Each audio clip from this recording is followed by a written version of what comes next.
A confirmation about the audio, please, guys. If the audio is clear and available, kindly confirm the same. Thank you.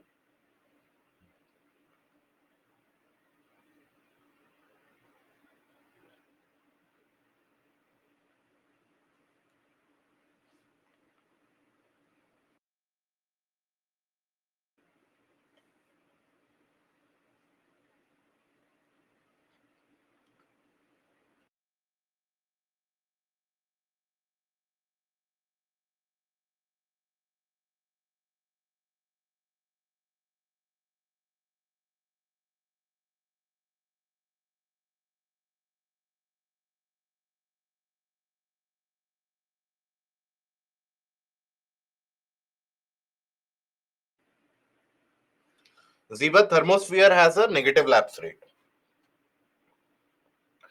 So, hello, a very warm good morning to all of you, and welcome to Baiju's Exam Prep IAS. Welcome to the session of geography, where we shall be continuing with the portion of temperature inversion. That is where we left off the discussion yesterday.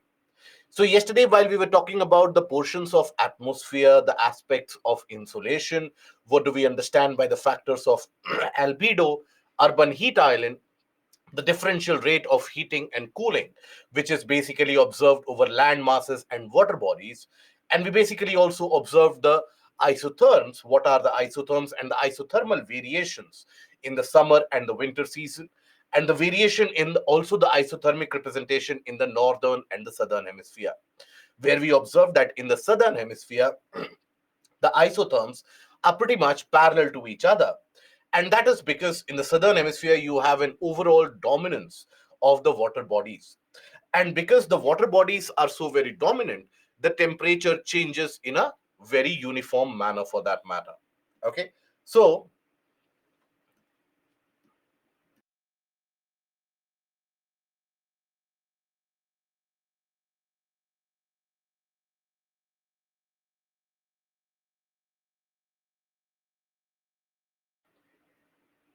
so that is what we had discussed. And then we came into the portion of temperature inversion. Now, in temperature inversion, in the portion of temperature inversion, we basically had the discussion that what do we mean by temperature inversion? So it is very simple. The reversal of normal atmospheric condition, that is temperature inversion. So what is the normal atmospheric condition? When it comes to troposphere, the normal atmospheric condition is the positive lapse rate, right? That closer to the ground surface, you have warmer air. As you move higher up, you have the presence of colder air. Now, both of them will interact and mix with each other. And that is what we refer to as unstable air, which is observed under normal conditions and normal circumstances.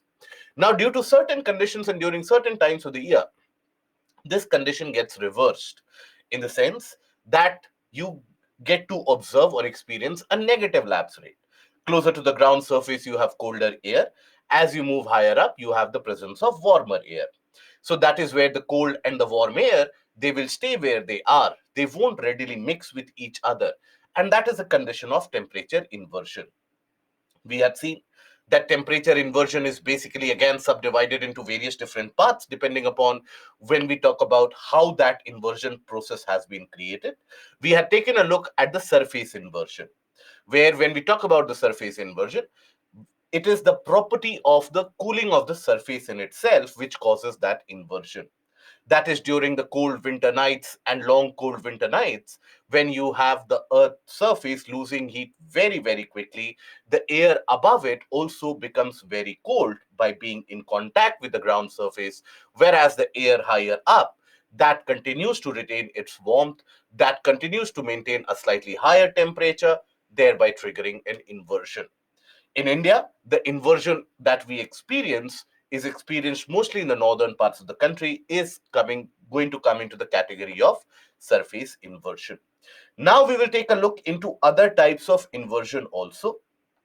So here, first of all, when we take a look into it, the other inversion is the upper air or subsidence inversion. Now, what is this upper air and subsidence inversion? So when we talk about subsidence, what is subsidence?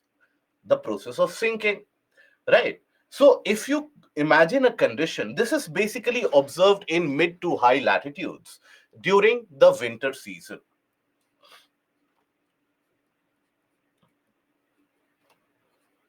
And higher latitudes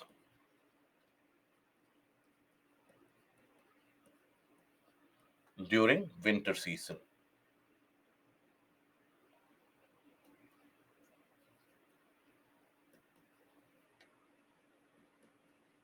So mid to high latitude means which area are we talking about? We are talking about the region maybe 35-40 degree north to around 60 degree north in, and 45 degrees south to around 60 degrees south in both the hemispheres. So that is what is represented by this mid latitudes, and even further beyond that also. And during winters, obviously the ground surface temperature will become very cold. Now here, let's suppose this is the ground surface. Now here you have the presence of, let's suppose at the upper region, you have the presence of certain air or a gas. Okay. Now, here, because we are talking about the winter months in the higher latitudes, so the ground surface becomes colder, isn't it? So the ground surface is cold.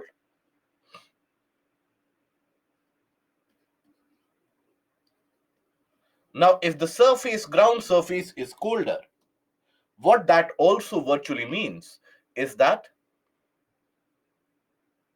the air above it will also be colder.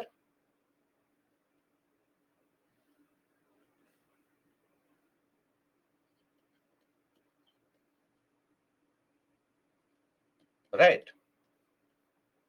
Now, let's suppose an air parcel which is present in the top of the region of troposphere, in the upper portion of troposphere. Let us suppose that air parcel starts to sink. Now, as it sinks, it is forced to compress, right? Because it is coming into the region where the air density is very high. So, as the air sinks, it is forced to compress, it is forced to reduce its size. So, it gets compressed. What is this process known as?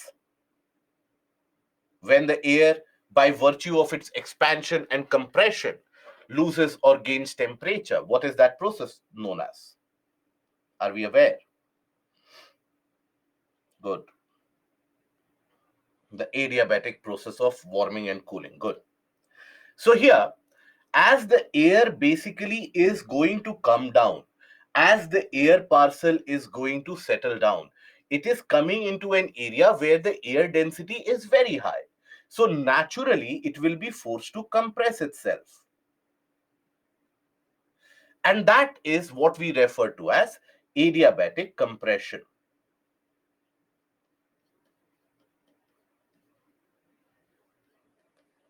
Compression. Very good.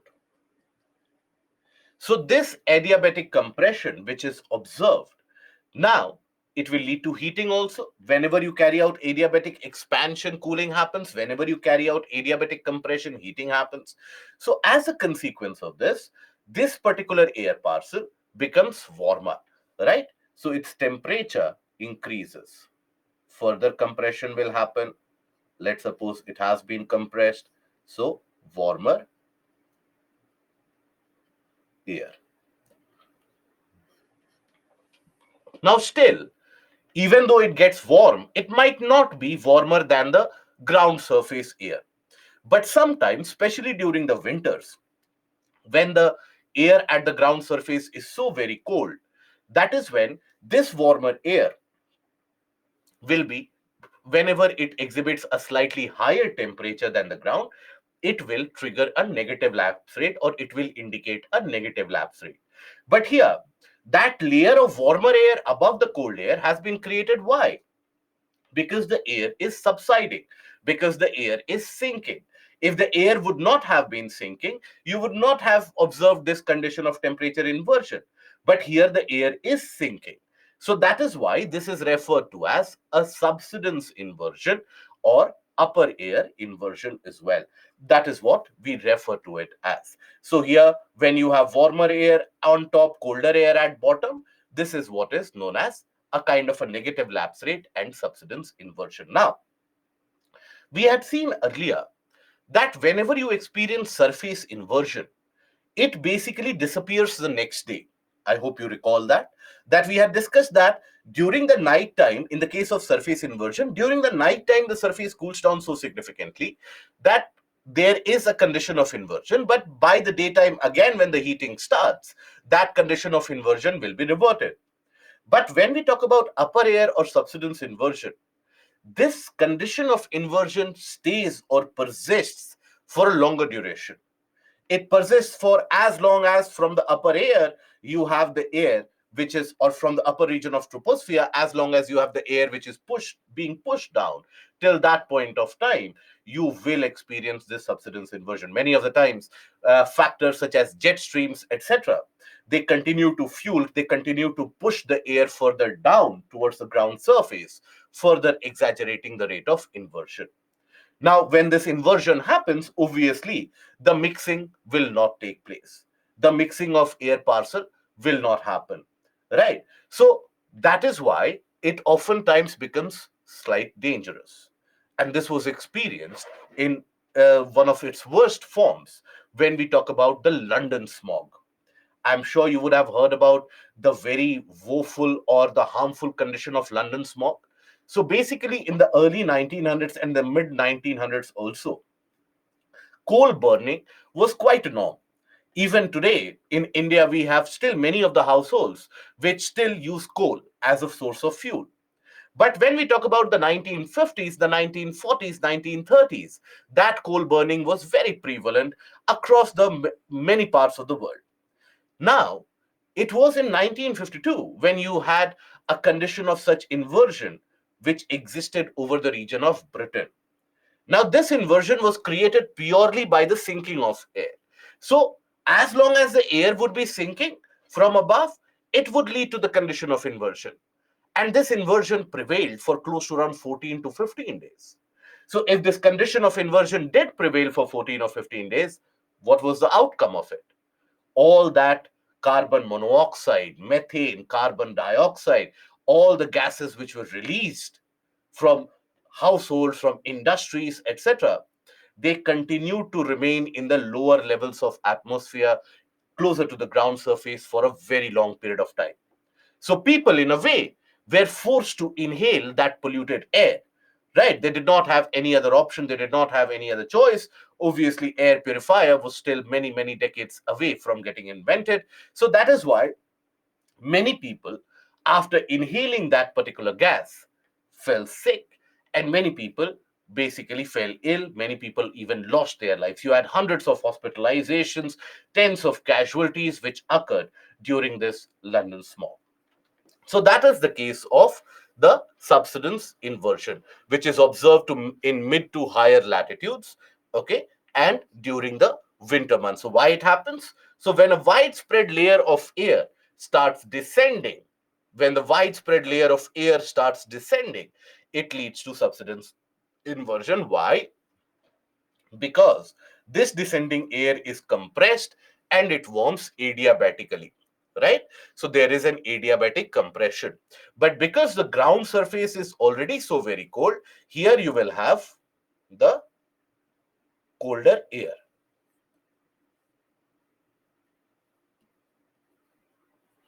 Okay?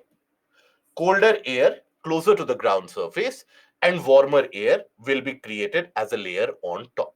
So that is what is known as subsidence inversion. I hope that is understood. Okay? Why it starts descending? Because of the various fundamentals of air circulation that we will come across later also.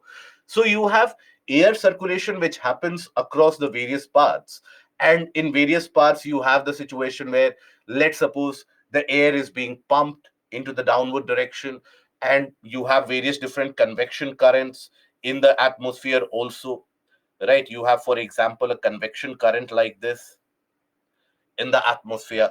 So here, as long as this convection current is in existence, the air will continue to sink here. Right, the air circulation part we will come across at a later point of time. So not always will you come across a condition where the descending air will warm up so significantly that it is warmer than the ground surface also, but only in certain rare cases, in certain conditions, when the ground becomes very, very cold, that is when you achieve the condition of temperature inversion. Okay. Subsidence inversion happens at those places where the amount of insolation is lesser, comparatively lesser. Yes. Is that understood about subsidence inversion? I hope there is no doubt in that. Right? Biswajit, Sandeep, I hope that now it is understood. Good. Now, London smoke, it is not London smoke, it is London smog. Smog is basically when you have a combination or mixture of fog and smoke, that is smog. So London smog of 1952 is the case.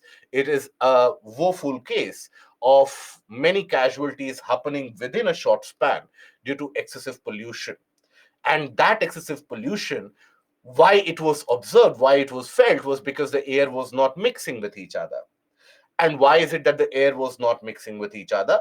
And that is because you had subsidence inversion happening over London. Why do you have subsidence inversion? So when the ground surface is very cold, the air above it will also be cold. And in the meanwhile, if there is from the upper region of troposphere, if there is a sinking air column, it will warm up, creating that condition of inversion. So for as many days as from the upper region of troposphere you have that sinking air, it can last for 10 days. It can disappear in 7 days. It can last for 15 days. It sometimes can last even beyond that. Sometimes it can last even for only 1 day. So, but as long as the air circulation pushes the air down from the upper region of the troposphere, it will continue to prevail in the situation of inversion. And that situation of inversion is observed. This kind of inversion is not observed in India. Subsidence inversion is not observed in India. Subsidence inversion is generally observed in the mid to higher latitudes. Okay. Now, that is roughly around 40, 60, 65 degrees north and south latitude. That is where you will experience this. Now, then we come across frontal inversion. Inversion caused due to the creation of fronts. That is the basic meaning of it. Okay. Inversion caused due to creation of fronts. Now, fronts are something that we have not been introduced to till now. We will be covering it in the after 2 to 3 modules. We will be covering in detail about what do we mean by fronts, etc. There we will take a revisit again about what this frontal inversion is. But just to give you a brief idea, what are fronts? Fronts are basically the zone of transition. Whenever you have warm and cold air parcels, they come across each other. The general preconceived notion is, because we have grown up watching so many cartoons and so many different types of animations, the general perceived notion is cold air will come, warm air will come, both of them will mix, live happily ever together after that, and basically we will have a moderate air condition. But that is not how it happens. Cold air has very different property and very different aspect of volume and mass as compared to warm air. So they don't readily mix with each other. So that is why when the cold air and the warm air, they confront each other, there is that zone of differentiation based upon temperature difference, humidity difference, or water vapor difference, density difference. So there is that difference. So that zone of difference or that zone of transition is what we refer to as a front. So basically what happens in this case, let's suppose here, if I could give you an example on the planet here, let's suppose this is the equator. Now, you will have the condition where the warm air from this area is trying to move further north. Warm air, why in this area? Because closer to the equator, you have warmer air. Simultaneously, let's suppose you come across the condition where cold air from the polar area, I'm just giving you an example here, guys. Okay, cold air from this area, from the polar area, is trying to push to lower latitudes, right? That is, we have seen already earlier about the process of advection, that the process of advection is very important. Advection is the horizontal movement of the wind. So we had talked about the fact that whenever you have horizontal movement of wind, that is very important in order to maintain that temperature balance, in order to carry out that temperature distribution. That horizontal movement of air is very, very important. So that is always going to happen. So here also you will basically come across the colder air which tries to come into the region of warm air, and warm air which tries to enter into the region of cold air. Now, how will they appear to look like? So basically, if you observe this, cold air is going to be always heavier and in a slightly compressed form, right? The particles are going to be very close to each other in the case of cold air. Why? Because being cold means what?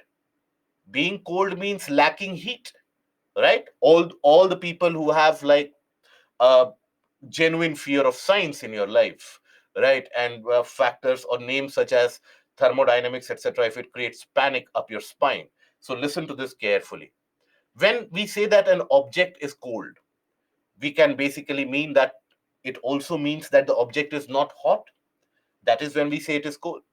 What is heat? Heat is a form of energy.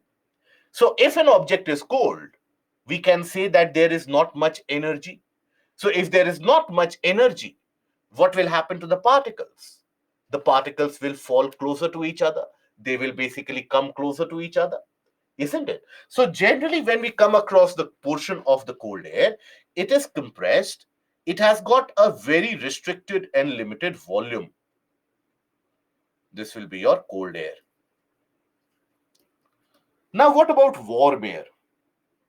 When we talk about warm air, so warm air basically is going to have, warm air means heat is present. Heat means energy. Energy is present in the particles, so the particles will be moving quite vigorously. So when we talk about the region of the warm air has got greater volume and very low density. Okay, it will be ever so expansive and will have a greater volume.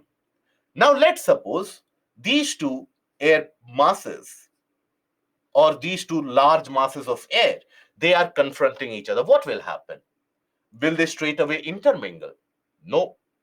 The cold air, because it is so very cold, compressed, and all the particles are together, they will act as an inclined wedge. And where the warm air, as it confronts, the warm air will have no other place to go but climb up the region of the cold air. So after some time in this confrontation itself, you will come across a situation where you will have the cold air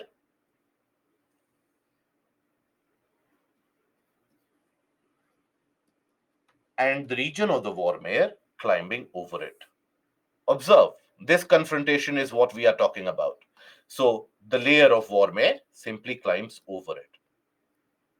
Now in this zone, in this area, if you observe the condition of lapse rate in this particular area, for example, what will be the lapse rate? It will be a negative lapse rate. You have warm air on above and basically cold air at the bottom. So that is a negative lapse rate. Negative lapse rate is a condition of inversion. But this condition of inversion has been created due to the property of the surface? No. Due to sinking air from top? No. Then why? Because of the creation of a front. That is why this is what is known as frontal inversion. So here you observe the formation or the existence of frontal inversion. This is also observed in mid latitudes.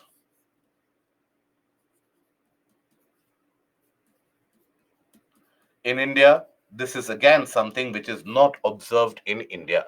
This is observed in around 40 to 50 degrees latitude. That is where you will experience that. Okay, because that is the region where you have the cold air from the poles and the warm air from the tropics.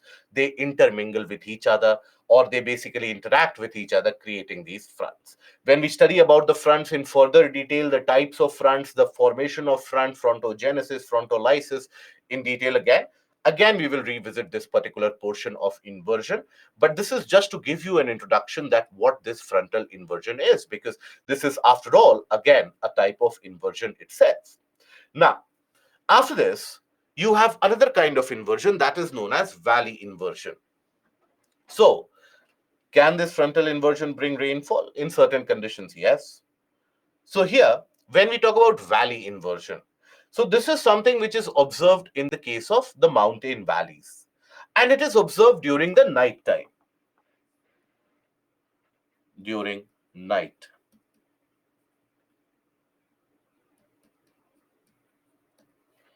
And basically in the valley area. So what happens? Let's suppose this is a valley area. This is the region of the mountain.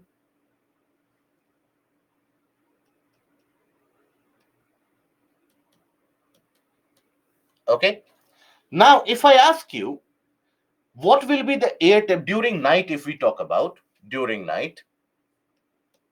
So, during night time, if I ask you, air temperature at the valley bottom, this portion, air temperature at the valley bottom, will it be higher, or will this air be warmer than the air on top of the mountain, or will this air at the valley bottom be colder than the air at the top of the mountain? What do you think? Which will be colder? Valley air or mountain air? Which will be colder?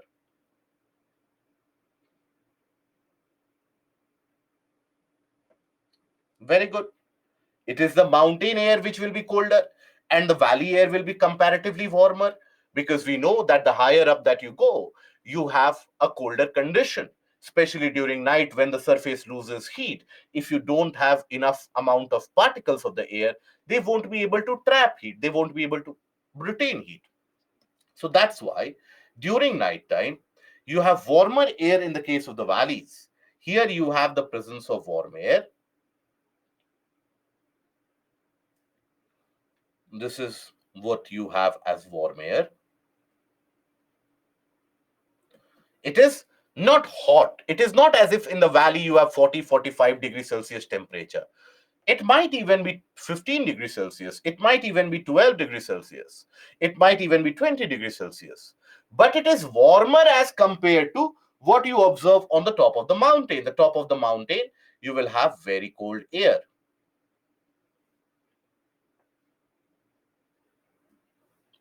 You have cold air.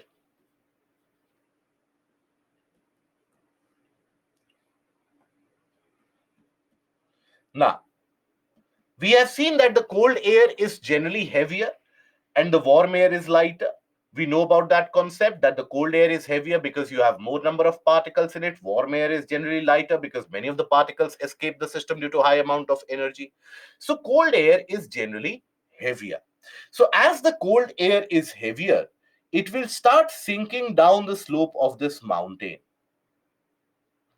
It will start sinking down the slope of this particular mountain. And eventually it will displace that warm air on top of the valley. So this warm air at the valley bottom will be forced to lift up, right? So the cold air, being the heavier one, tends to sink down, and it replaces the warm air at the valley bottom, right? So this is what happens.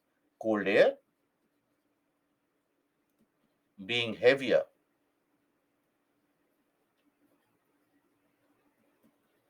sinks down,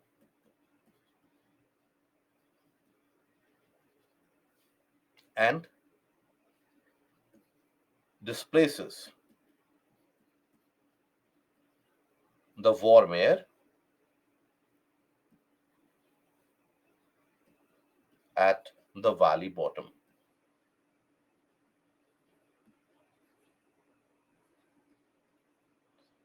So as you have the cold air now, which has found its way at the valley bottom, the warm air has been lifted up. So in this area, what will you experience? In this particular area, what do you experience? You experience a negative lapse rate because the warmer air is on top and colder air has come down at the bottom. So that is what creates an inversion. But this inversion is created purely by the topography of the valley. Had this been a plain area, you would not have experienced this mechanism to be in existence. This is purely because of the property of the valley, and that is why this is also what is known as valley inversion. Okay, so this leads to valley inversion. Here also, the cold air will undergo some amount of adiabatic compression. Here also, it will undergo adiabatic compression. But despite the compression, if the temperature is still very cold, then you will experience valley inversion.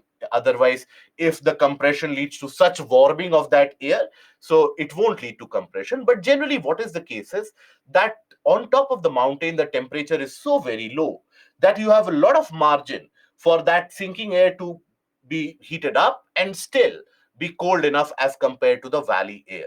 So that is why you achieve this inversion. Now, this is something which can be quite disastrous and dangerous in narrow valleys.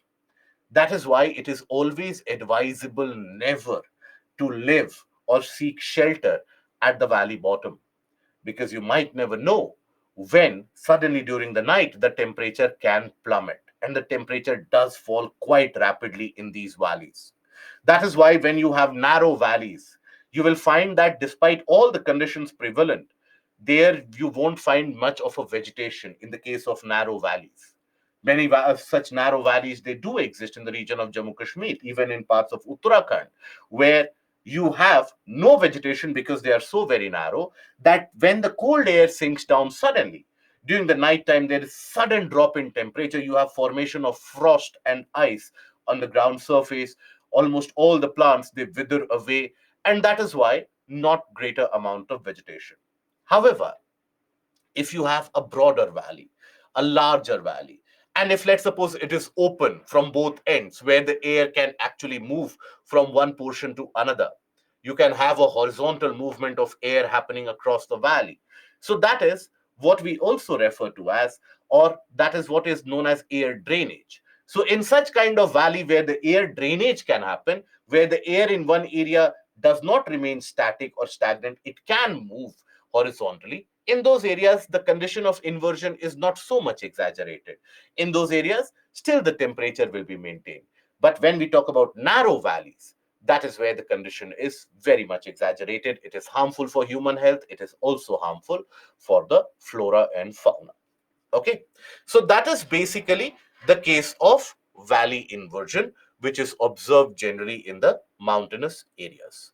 Okay, now then we have a couple of questions. We shall do one thing. We shall discuss this question at a later point of time. And we come to the portion of atmospheric circulation. Now, can we say that warm air being lighter rises and creates vacuum, and cold air from mountain come down? No, they won't create a vacuum, my dear friend. Vacuum is what? Absolute lack of air. Right. So here, if you are using the normal aspects of air circulation, yes, you can talk about that. If you're talking about the mountain and the valley breeze, you can talk about that concept, that warm air. But generally, what happens is it is the cold air which displaces the warm air. It is not the case that warm air has risen up, you have that substantial low pressure, and that is where it moves in. No. Generally, you will find that cold air displaces that. Okay. But Shalu, you can talk about that concept also, yes. And what are the reasons behind these different types of inversions? We have basically seen the reasons. During the winter nights, when the temperature drops, when the surface cools down, in certain cases where there is subsidence of air, in certain cases where there is formation of a front, in certain cases where you have the surface becoming very cold during winter night, in certain cases the valley conditions. So these are the various conditions which lead to inversion. In case of sea breeze, also called frontal inversion, absolutely not, Sarthak. Fronts are very different. Land and sea breeze is a very localized phenomena. Uh, so there are also negative lapse rate, yes. How many degree and people can survive or not in narrow valley? You don't have a particular range that people will suddenly start dying if the temperature is 2 degree or 1 degree Celsius. It is not the case. You have people who can survive, or you have certain cases where people have survived in much harsher conditions, and you have certain conditions where people have not managed to survive in these conditions as well. So you cannot put an absolute term onto that so many people have died. Will we not study about heat budget? No. Heat budget, whatever is there in the NCRT or the books, you can cover it from there or from the tablet recording also. But why we are not covering heat budget in this particular module is basically based upon the past trends. UPSC has not been asking heat budget for general studies for almost more than a decade now.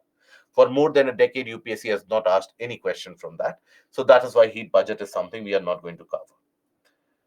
Is this inversion takes place on the ocean floors? No. How cold air displaces despite of being more density? So displaces means what do we understand by cold air displaces? So cold air is so very heavy and so very dense, so anything light which is present there, it will simply be displaced, it will simply be removed from there, isn't it? When you have a bus which is heavier and you have a bicycle, what happens when the bus moves? Won't the bicycle be brushed aside?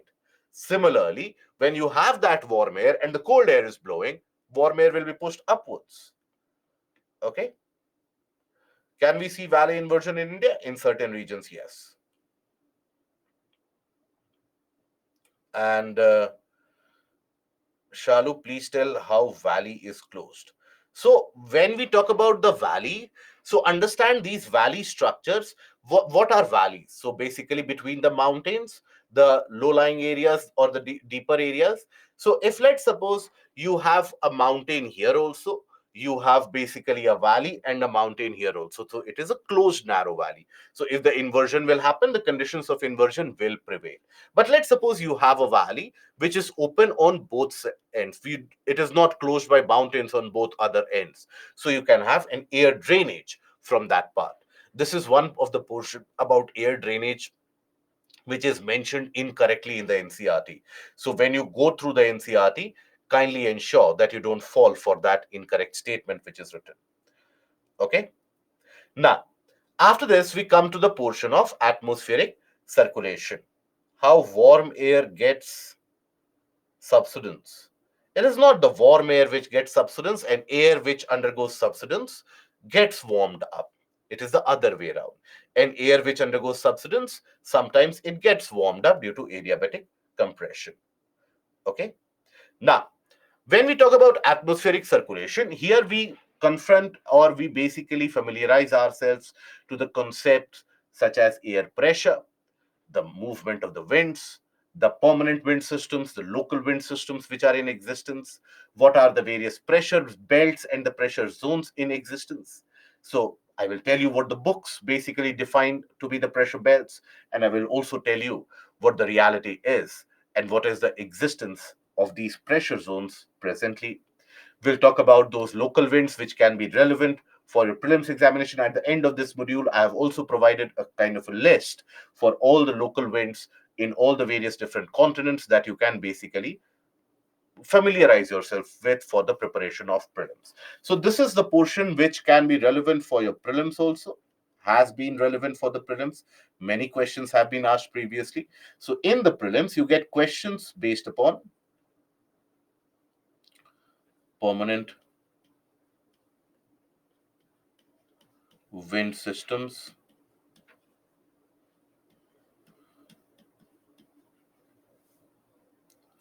pressure belts,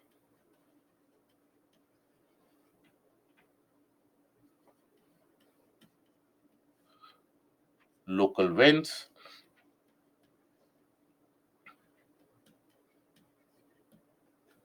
right? Their basic properties.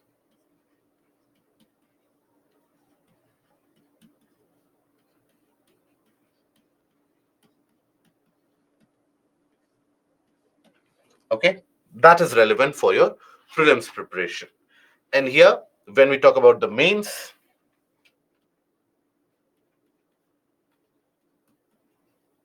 you get questions associated with permanent wind system,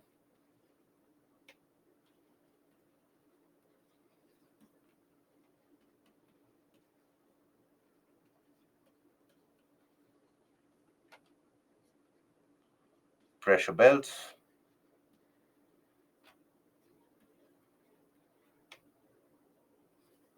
and their shift.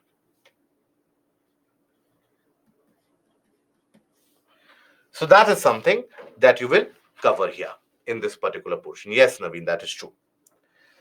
Now, by the way, as I had told you multiple number of times through the last week also, just ensure that the module 6 and this module 7 that we are covering, you are thorough enough and you are able to understand that and you are regular in the class.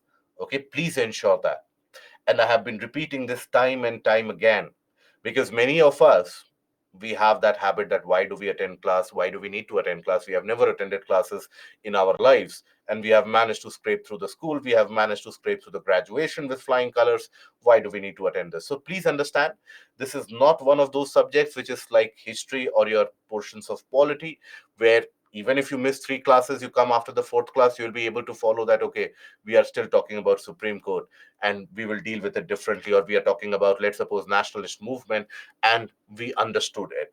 This is one of those subjects where if you miss that link in between, the remaining concepts that we talk about air circulation, about rainfall patterns, about frontal formation, cyclonic formation, about even the formation of jet streams, Enzo, El Nino, La Nina, Indian Ocean dipole, Indian monsoon, world climate, none of that will be clear if you have doubts in these particular 2 modules. So whenever you confront any doubt in these in the portion of climatology, you have to harken back to these particular modules for your revision process. Okay, and even for those who basically have missed out on the sessions, so kindly do revise these particular modules in order to catch up, in order to, if you want to have some inkling about what climatology is, you need to basically catch up for these modules also. So here, when we talk about the atmospheric circulation, we do know that across the atmosphere, we have vertical motion of the air also, particularly in the troposphere. We have horizontal movement of the air also, wind movement is there. We have strong winds, we have weaker winds, we have winds in different directions which move, right? Now, how is that circulation initiated, or what is the purpose of that circulation? That is something that we are going to cover here. So when we talk about this atmospheric circulation, first of all, we introduce ourselves to the concept of air pressure. What do we understand by air pressure?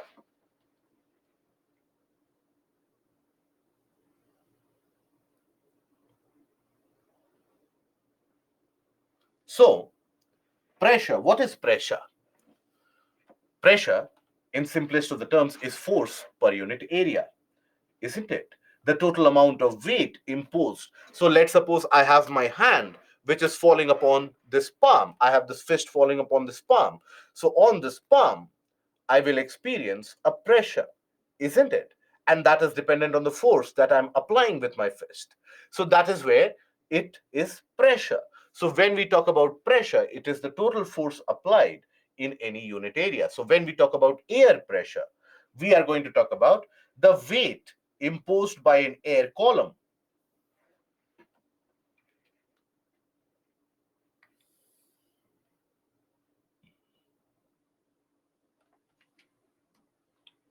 The weight imposed by the air column on the ground surface. That is your air pressure. Okay, the air column overall that you have in the atmosphere, this is what is experienced as air pressure. Now, how is that air pressure measured, by the way? Which instrument is used for measurement of air pressure? Are we aware of that? Any of us? Can't surface inversion take place in valleys? Not necessarily so, because valleys are comparatively warmer. Barometer, very good. It is barometer which is used to measure the air pressure. So what is a barometer?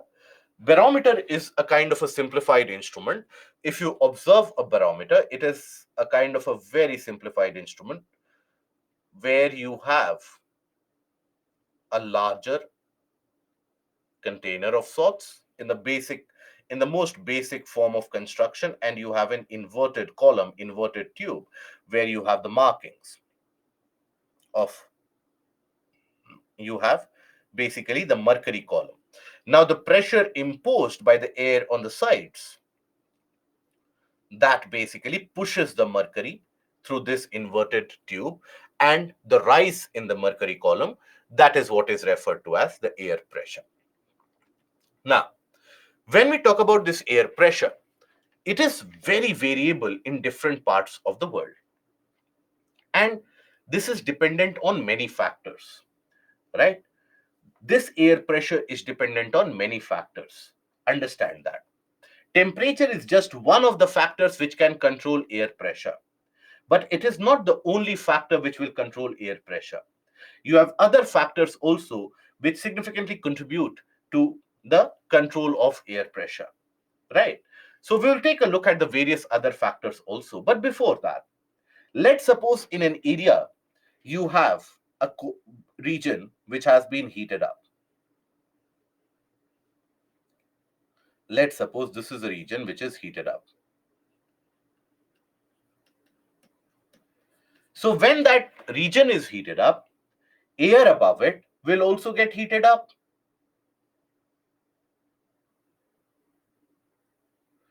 When the ground gets heated up, the air above it will also get warmer, will also get heated up.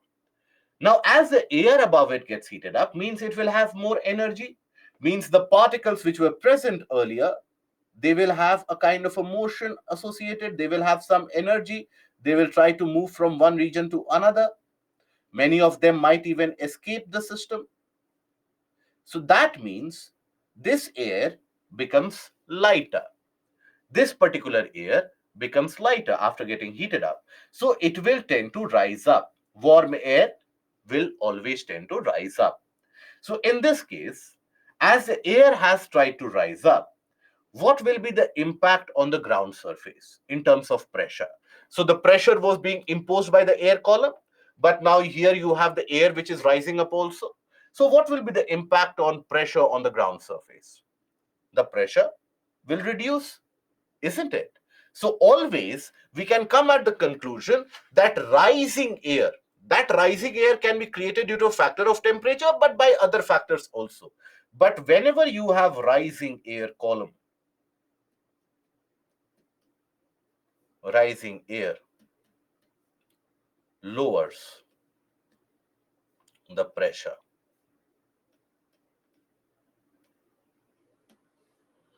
It means that pressure is directly proportional to density. Why are we in a hurry to have the, if this is proportional to it or not, or if that is proportional to it or not? It can be, yes, it is. It can eventually turn out to be a factor of density, but if I give you a different scenario, I will definitely give you a different scenario. Wait for some time where I will show you that it is not always proportional to density. So it does vary on a lot of factors. Just acclimatize yourself, introduce yourself to the different factors. Maybe after a couple of classes, then I will ask you the same question and you will be in a better position to answer. Okay. So rising air lowers the pressure. So this creates low pressure condition.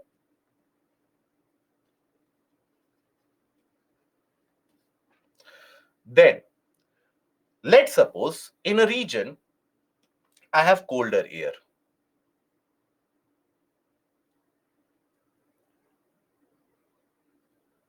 I have in one area the presence of cold air. Now, cold air is always heavier. Why? Because it will have much more number of particles included within it, many particles being very close to each other. All these particles are very close to each other, more number of particles here. So this cold air being always heavier will tend to sink, isn't it? What will be the impact on the ground surface? As this cold air is sinking, it is falling on the ground surface, it will increase the pressure experienced on the ground surface, won't it? So here, sinking air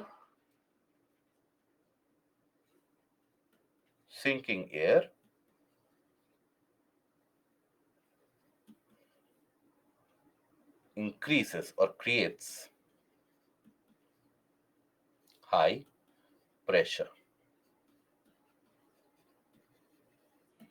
Remember, I have not talked about warm air lowers the pressure, cold air increases the pressure. I have talked about rising air and sinking air. That rising and sinking air can be created because of any of the conditions. Any of the different conditions can create this scenario. But generally, you have the condition where any warm air is lighter, it will tend to rise up. Cold air being heavier will tend to sink down. We'll come back to it again, but before that, a brief definition for the atmospheric pressure also.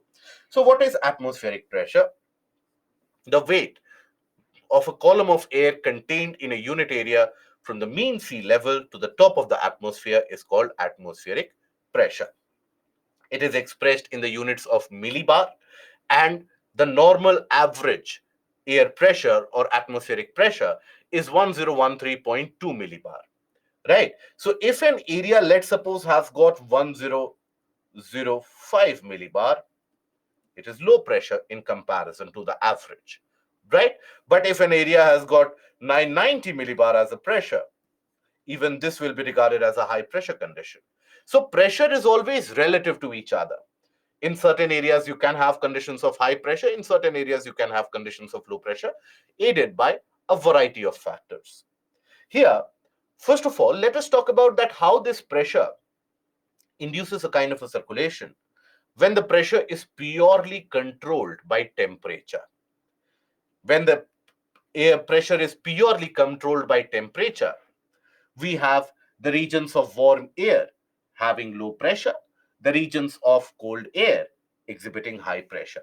So let us try to understand how that air circulation is initiated and what that air circulation will look like. So here, let's suppose this is your ground surface. Let's suppose this is the top of tropopause.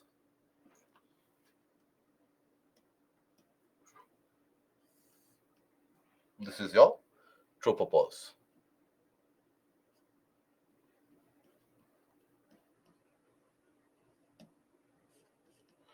Above it, you have the stratosphere. Stratosphere.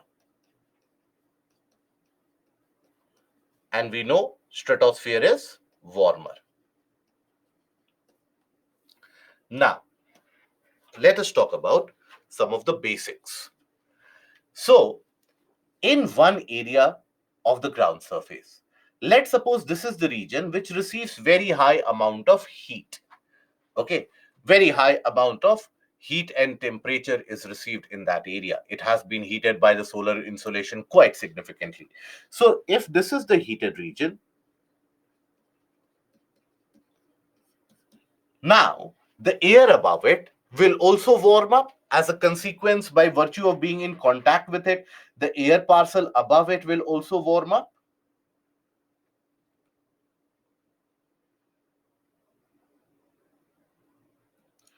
So this warm air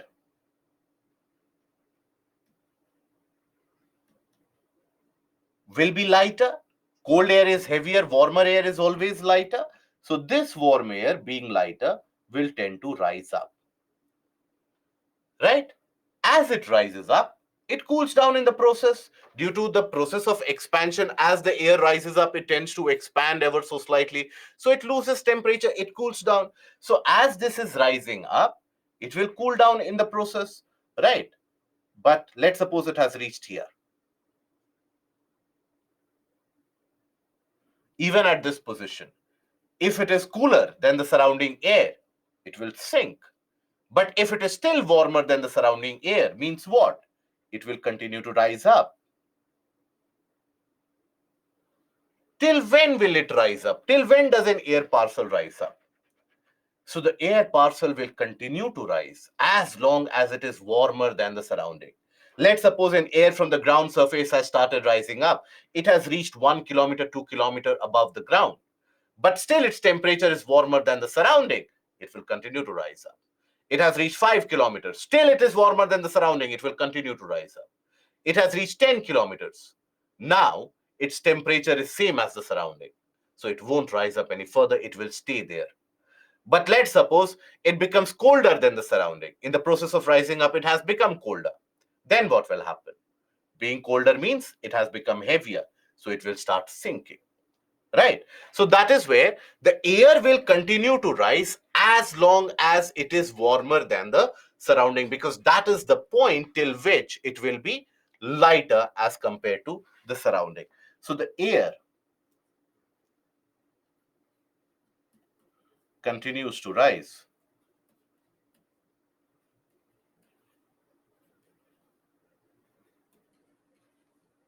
as long as it is warmer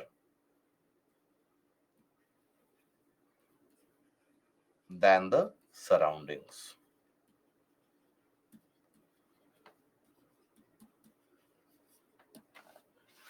Now, as it starts to rise up, as it continues to rise up here, basically,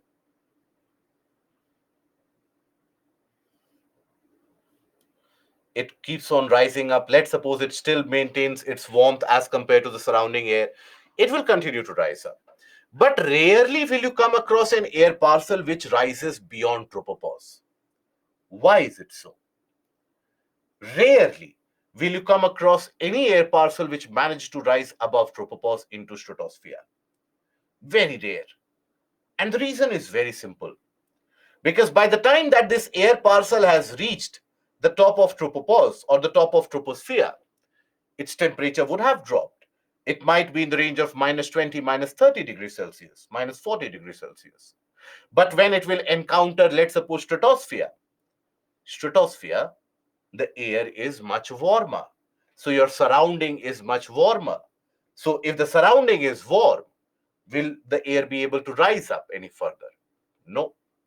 So that is why almost all the circulation that you will come across happens only in the region of troposphere, because beyond troposphere, very rarely will an air parcel be able to rise beyond troposphere, because around it, the stratosphere, the air is around it is always going to be warm. So the rising air won't be that warm anymore. It will not rise. I hope that is understood. So, by the way, this was a question which was asked by UPSC in the mains examination also. So here, air generally rises up to tropopause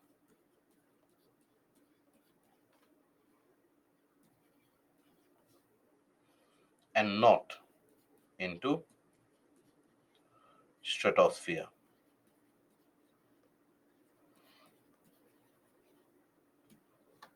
Why?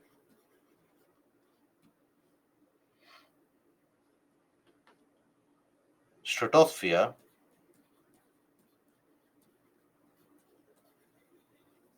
has warmer temperature. By the time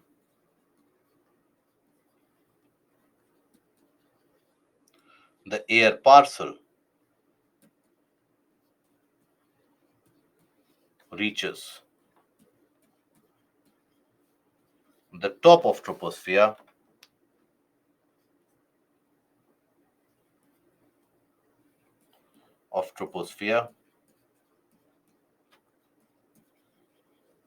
it cools down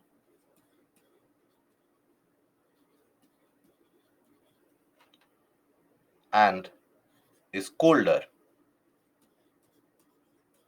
in comparison.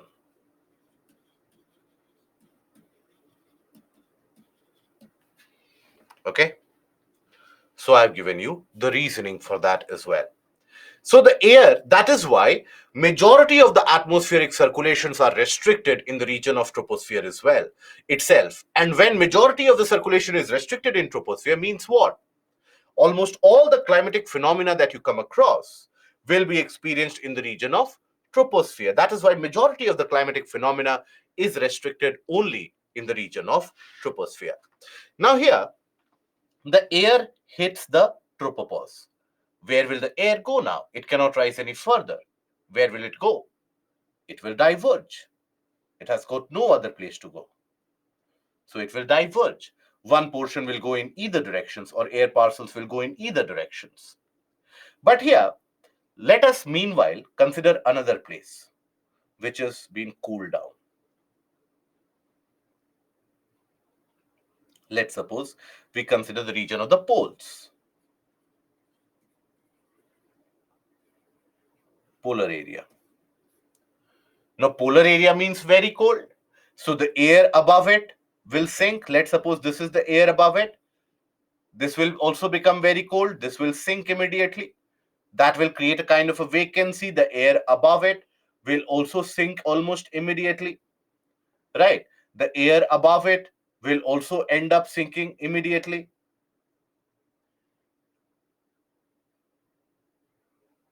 Isn't it? The air above it will also end up sinking because of the cold conditions on the ground surface. Now that creates a vacancy here.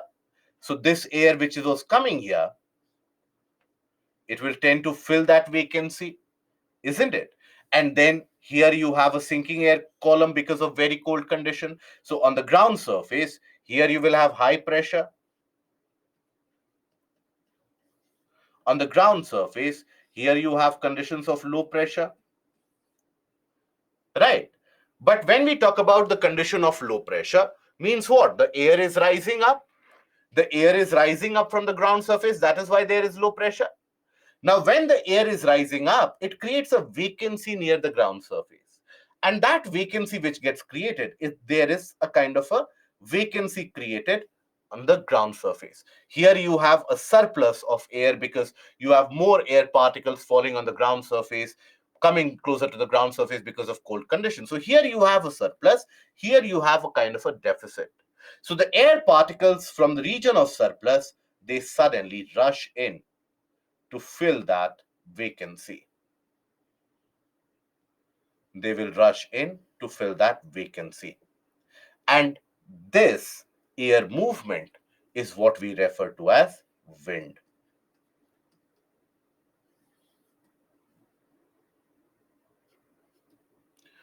Okay, so that is what we experience as a wind, and this is the entire circulation that you come across, very similar to that of a convection current, true. So that is basically the air circulation that you come across. Here you have to understand that this circulation has been initiated by the impact of temperature, creating the high pressure and low pressure conditions. What are the high pressure conditions? When you have more air particles hitting the ground surface. What are low pressure conditions? When the air is lifted above. So that is on the ground surface or a rising air column wherever you come across. So on the ground surface, that means a kind of a lower pressure. Okay, I hope that is understood. Now, after this, we come to different types of pressure.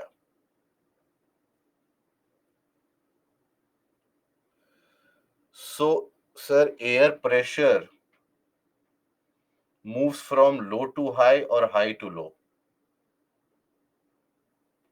Air pressure does not move, my dear friend. Wind moves or air particles move.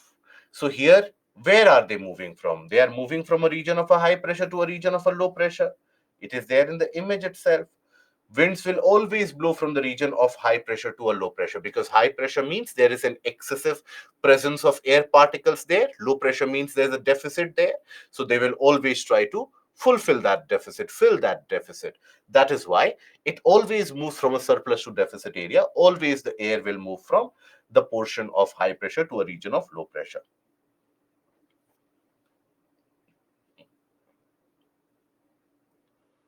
And what is the difference between air and wind?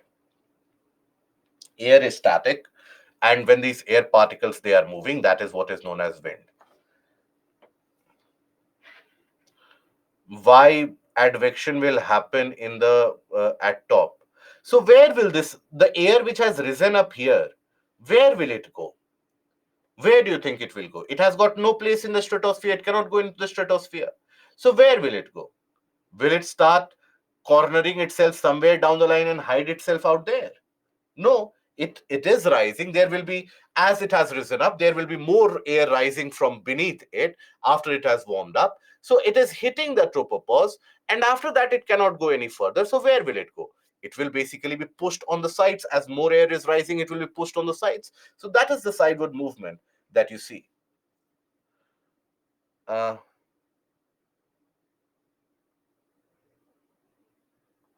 doesn't it? Okay. Okay. I understand that few of you have doubts about the valley inversion and surface inversion that you are asking now. I would request all of you, this happens with many candidates. When you hark down upon a previous doubt, many of the times it will happen that what is being covered in the class, once I clear the doubt about valley inversion, then suddenly you will pay attention to this particular portion and you will feel that you have not followed everything. So, always I would urge all of you, regardless of whatever your doubts in whichever portions might happen, please pay maximum attention to what is being taught and covered. So, Kambapati, your question has been that won't there be an adiabatic compression in the case of valley inversion, right? I have answered this already. I will answer it again. When we talk about valley inversion, you have very cold air coming from top of the mountain. Sometimes that cold air will experience adiabatic compression, or in almost all the cases, it will experience adiabatic compression, but does not mean it will heat up the air so much that the air coming down from the mountain will be warmer as compared to the valley air. If let's suppose it becomes warmer, then no valley inversion will happen. It is not the case, it is not written somewhere that if there is a valley, there will be inversion. If let's suppose that adiabatic compression has heated it so much, then it will not sink any further, right? But in case, despite that adiabatic compression, it retains its cold conditions, it will continue to sink, it will replace the warmer air at the bottom and cause valley inversion. Is that clear, Kamapati? Is that understood? Okay, now kindly focus on the portion of pressure because this will also have the issue. Now, why air subsides in polar region only? Who told you that air subsides in the polar region only? Okay, from this image are you talking about? I'm just giving you a kind of an example. It can be any other colder area that you consider, because right now I'm considering only the factor of temperature. So here when we talk about this polar area, understand this, why the air has sunk down there. Again, I will repeat it. Try to understand this. Okay.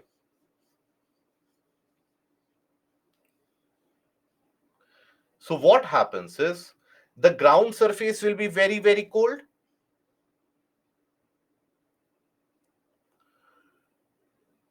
Ground surface is very, very cold. So it will cool down the air immediately above it. So the air which was present above it here, it will also get colder. When it gets colder means all the particles will come closer. So it will sink here. Or let me remove this portion of polar area itself if it is creating confusion. Colder air area. I hope that provides some relief, right, to all the jilted hearts which were created. So here, as this colder region is there, so it will start to sink. So this will sink immediately. Then the air parcel above that, that will also get this, that will fulfill the vacancy created. It will also sink down. Now, as it has sunk down because it has become cold, the air parcel above that, which has also become colder due to the cold conditions generally prevalent there, this will also sink down. So, in this process, they will create a vacancy right up till the very top. And that vacancy will be fulfilled by the excess air that you have here. They will fulfill that vacancy.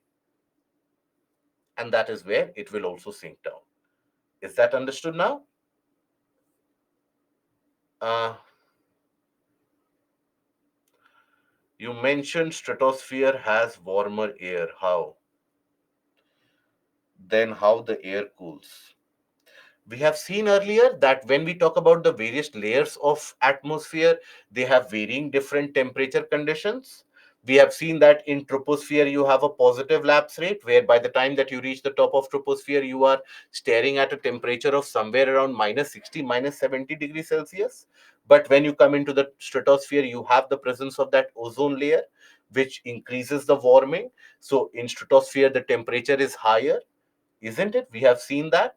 So So we know that stratosphere is warmer as compared to the top of troposphere. So by this time, maybe the air temperature has reached minus 40 degrees Celsius, minus 50 degrees Celsius, but stratosphere is warmer. So it won't basically enter into the region of stratosphere. Why the air cools down? Because as the air rises up, it enters into region of lower air density. So there will be expansion of air. This will continue to expand in size. So as it expands in size, there is the adiabatic expansion, which will lead to cooling. Is that understood?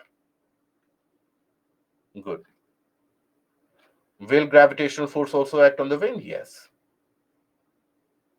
And okay, I hope now it is understood, Subramanya. And Sham, can air raise from latitude and sink in different location but in same latitude? Absolutely yes. Why not? Why rising air doesn't move in stratosphere? That is what I just now repeated, Musharraf. That is something that I just now repeated. Is there no, not Musharraf, Naveen? That is the thing that I just now repeated with a question from Subramaniam. Why it doesn't rise in the See, please don't make me repeat the same answers again and again, and then you will panic that we are not moving ahead with the modules. Okay, fair enough. Again, I will repeat. In the region of stratosphere, you have warmer air conditions because of the presence of ozone layer in that region. You have higher temperature in that area. So because you have higher temperature, till when will the air rise up? Air, why does it rise up? Air will rise up by virtue of its temperature? No, by virtue of being light or cold. When the air is warmer as compared to the surrounding, it is lighter than the surrounding, so it will tend to rise up. Right, but it will rise up till what position? As long as it is warmer than the surrounding, it will continue to rise up. But once it reaches the top of troposphere, it gains a temperature of minus 40, minus 50 degrees Celsius, whereas stratosphere is warmer. So by the time it has to, or it tries to reach the stratosphere, it will be much warmer. The stratosphere will be much warmer. So the air parcel in comparison will be colder. So it won't move any further up. Rather, it will start sinking down. And I'm confused about ground surface temperature. I'm confused about ground surface temperature increasing the warm air and air compression also warming the air. Yes. Are they both the reasons for warming of air? Yes, Musharraf. Is there possibility of air in troposphere get heated when it is interacted with warm air particles? Yes, obviously. So this means air which lies in troposphere continues to be there, and same with the stratosphere. Yes. Very rarely you will have some of the atmospheric or some of the tropospheric gases which will enter into stratosphere. Very rare conditions do happen, but generally it does not happen. Okay. So that is your kind of air circulation which is achieved, right? And this is the reason why. So here, all those who were asking about the why air rises up to tropopause and not in stratosphere, I've written the text also, just so that I hope that this text is visible. Is this text not visible to you guys? I hope this text is visible, right? Why it is not rising in stratosphere? I hope this text is visible, right? So please don't make me speak about it again and again. I hope that is understood. Now, after this, we come to the different types of pressure. So as I told you, the pressure can be created by various different factors. One of the factors is temperature, but there can be other factors as well. There can be other factors at play as well, where we say the dynamic movement of winds or the movement of wind patterns can also end up creating a rising or a sinking air column.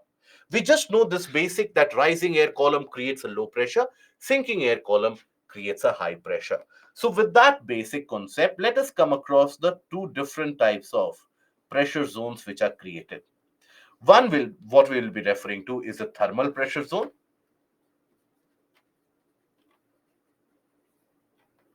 Thermal pressure, something that we have just now studied.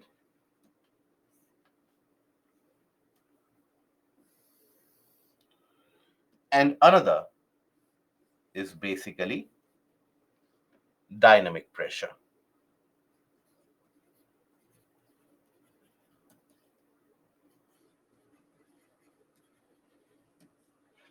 created due to movement of air.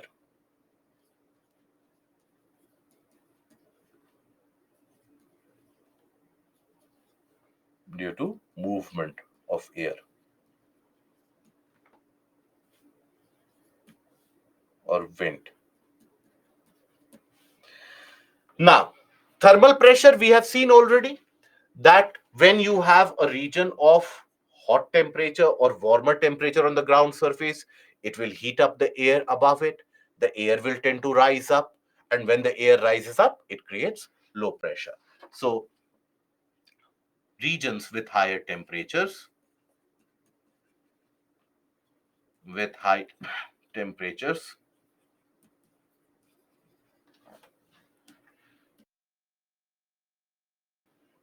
excuse me, regions with higher temperatures have rising air column, and that rising air column means what? Low pressure on the ground.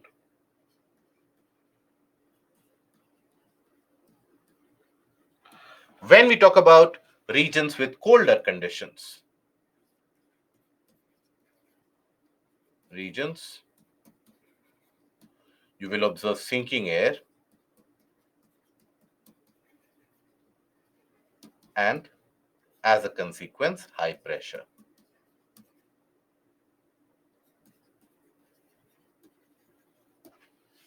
Right?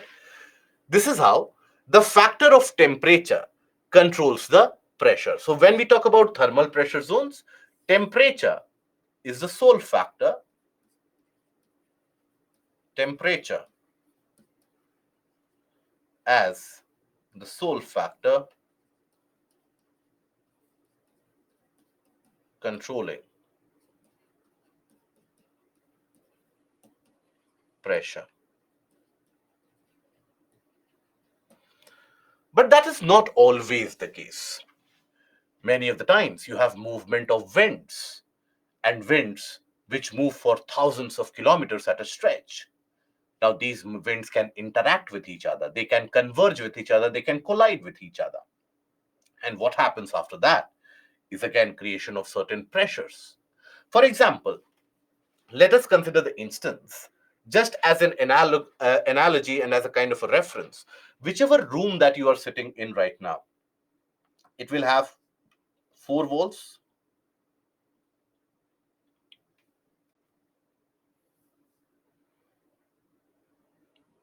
Let's suppose this is the room that you are sitting in right now.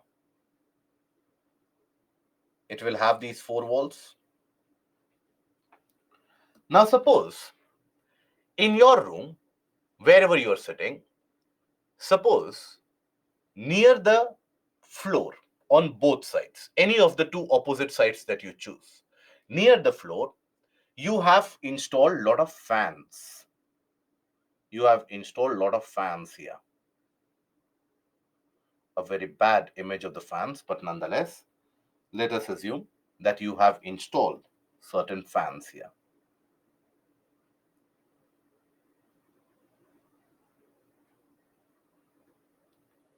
Here also.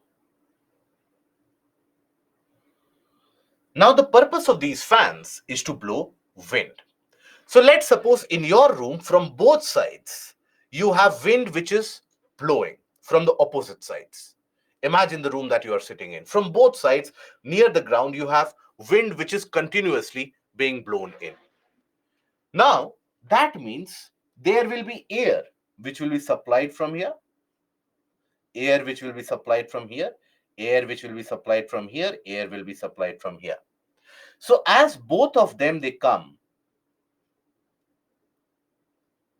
they will collide, right? So near your floor, winds from both directions are coming and basically they are colliding. But after that, where will the air go? Because more air is being pushed by the fans continuously. It is not as if one molecule has been sent by the fan and then the fan is resting. No, the air is being pushed by the fan, is generated by the fan continuously. So they have collided at the base. Where will the air go? The air will virtually have no other place to go but to rise up. It has to rise up. There is no other place that the air can go to, isn't it? It has to rise up. So here, as it rises up, so here on the ground surface in this area,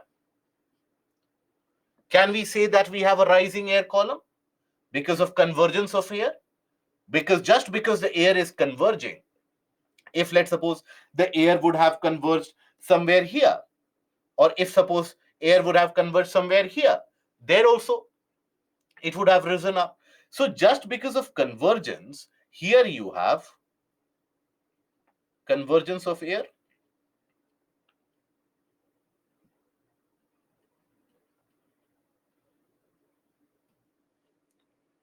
convergence of air. When this convergence of air is happening, you have rising air column,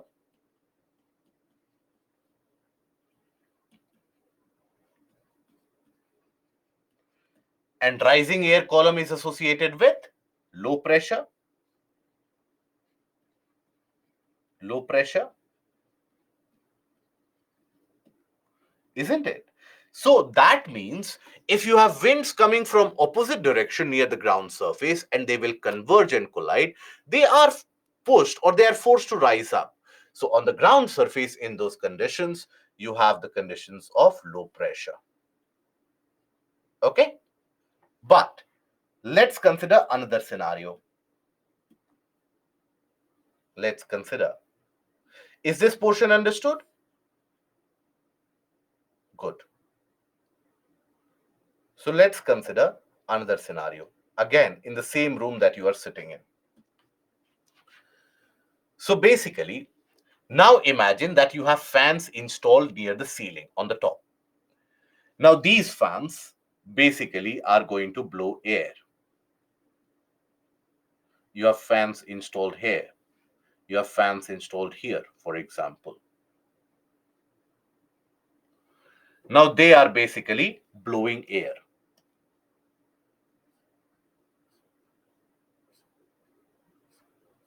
So in the region of your ceiling, air is being blown from both directions by the fans that is installed there.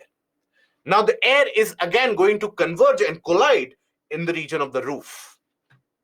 But after they are converging, what will they do? Will they blast open through the roof? Will they try to escape the system and will they be able to blast open through the roof? Obviously not, right? So where will that air go? So here, as the air is converging, as the air is colliding, it has got no other place to go but virtually to start falling, sinking down. Now, as it comes down, it will hit the ground surface, right? After hitting the ground surface, it will diverge in different directions, but it will hit the ground surface. So as it is hitting the ground surface here, it is hitting the ground surface here. So the ground surface is experiencing what? A sinking air column, isn't it? That is what the ground surface is experiencing. So that sinking air column will create what? It will create a higher pressure, isn't it? So that is where here you will have sinking air column,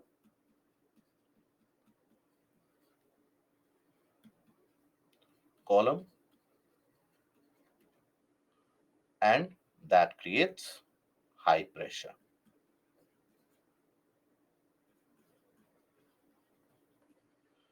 But this condition of low pressure and high pressure that we have seen with the examples, this is not dependent on temperature at all.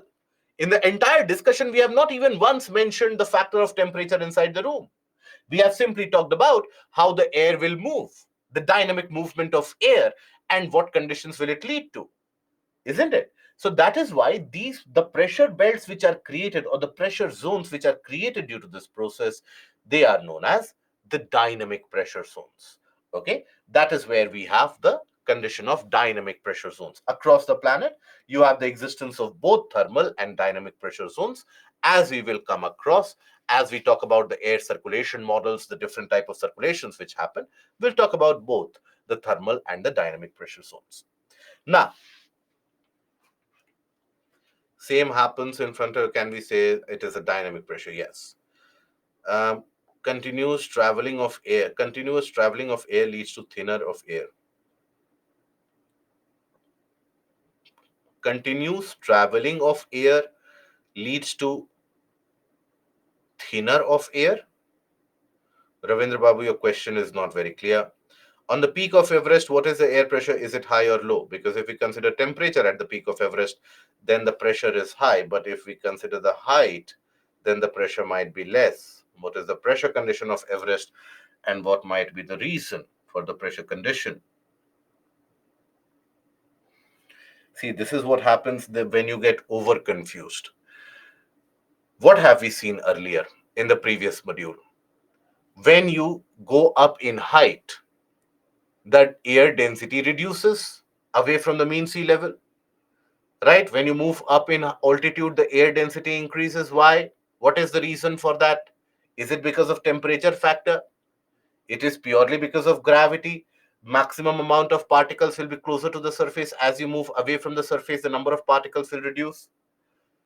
When we talk about the conditions of temperature, then mesosphere has a temperature of minus 100 degrees Celsius.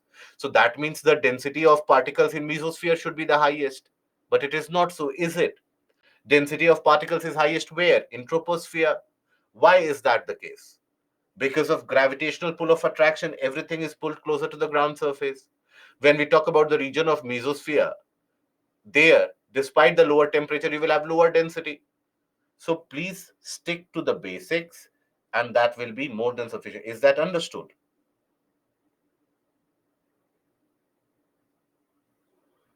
We are talking about vertical movement of air pressure. We are not talking about movement of air pressure at all. Till now, we have not at all talked about the movement of air pressure. Can you please talk about air pressure which is in horizontal form? What horizontal form of pressure are you talking about? Air pressure, what is air pressure? Forget everything else in life. What do you understand by the term air pressure? Pressure exerted by air, as simple as that. So, pressure exerted by air on the ground surface, air pressure. If the air rises up, creates low pressure. If the air sinks down, it creates high pressure. If you're talking about the fact that as the wind blows, as the air moves, what is the impact of pressure here? So, just wait for some time. Please ensure that you understand what is being covered in the slides. After that, I will give you enough amount of information that this information overload happens, that you get confused with the Mount Everest. Is that portion about Mount Everest understood? Shyam, Atharv, movement or circulation isn't the same thing. No, it is not the same thing. It is not the same thing. What is circulation? It comes back into the same area. So when I say circulation, this is circulation. But this can be movement. This can also be a movement. This can also be a movement. This can also be a movement. This can also be a movement. This can also be a movement. Circulation is very, very different from the portion of movement. Dynamic pressure, Uni, is basically, when we say dynamic pressure, it is the condition where sometimes near the ground surface, let's suppose near the ground surface, from one area you have one wind which is coming, from another area another wind which is coming. Now here, as this wind converges, where will it go?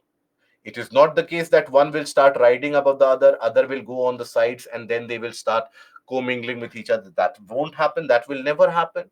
So the air has got no other path to go, but it starts to straight away rise up. So on the ground surface, you have a rising air column. So on the ground surface, you have conditions of low pressure. But this condition of low pressure is created. Why? Because there is a dynamic movement of wind here, or dynamic movement of air here, which has created that rising air column. Had this wind movement not been present, you would not have any rising air column here. So because the rising air column has been created purely because of wind movement, that is why you have the condition of a low pressure here. Okay. Parangama, please write down definition of dynamic air pressure. What is, Are you guys not able to see the screen? I have written here why air does not move in stratosphere, and you still have the doubt. I have written here what is dynamic pressure created due to the movement of wind. Convergence of air leads to rising air column leads to low pressure. Sinking air column leads to, and why that has happened? Because of due to the movement of wind itself. Okay, is that not clear, or do I need to write it again differently? You are talking about thermal and dynamic pressure?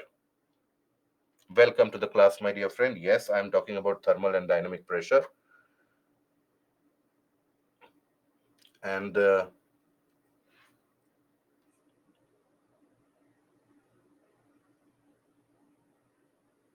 yes, Subramania, that is correct. Can we move ahead? Okay.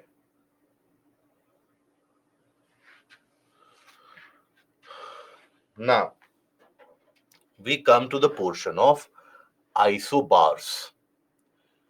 What are isobars?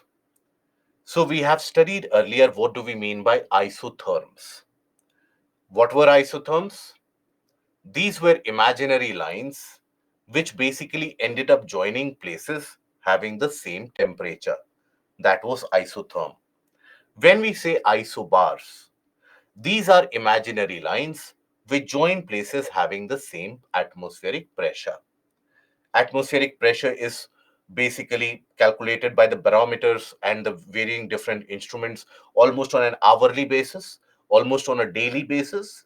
So that atmospheric pressure, when you join places having the same atmospheric pressure, that imaginary line is known as an isobar, right? So when you have an isobar, let's suppose you have different places. A, 1000 millibar. B,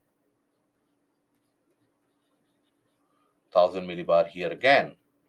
C, let's suppose 990 millibar. And D, 1000 millibar. So here, the imaginary line joining this will be the 1000 millibar at isobar, which is there. So that is what is an isobar. Now, can isobars and isotherms crisscross each other? Can they crisscross each other? The answer is no. Why? Because imagine a situation if an isobar crisscrosses each other.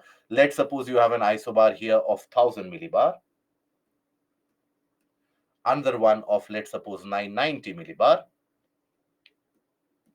If they are crisscrossing each other, basically that means at this place, what will be the pressure? Because here it will be 990 millibar, that is why you have that isobar. Here also 990 millibar. Here it will be 1000 millibar, that is why that isobar. Here also it will be 1000 millibar. But what about this region? What will be the pressure in this region? Will it be 990 or 1000? The same place cannot have multiple atmospheric pressure readings at the same point of time. So that is why this is the case that isobars and isotherms will never be able to crisscross each other. I will write it down. Don't worry, I will write it down before you start panicking. So, isobars and isotherms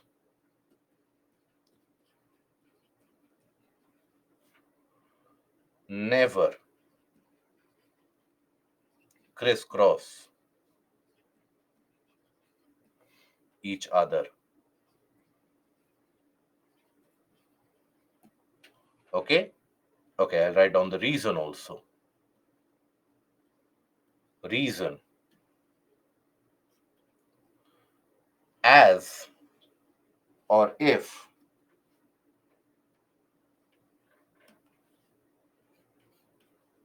they intersect means the point of intersection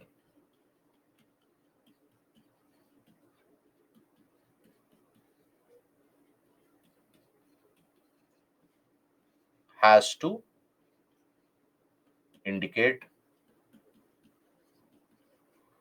dual temperature and pressure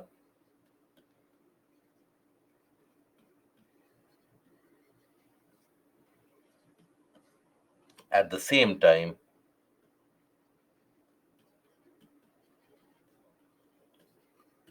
which is not possible. Hence, they will never crisscross each other. Okay. We'll study more about this after we take a break.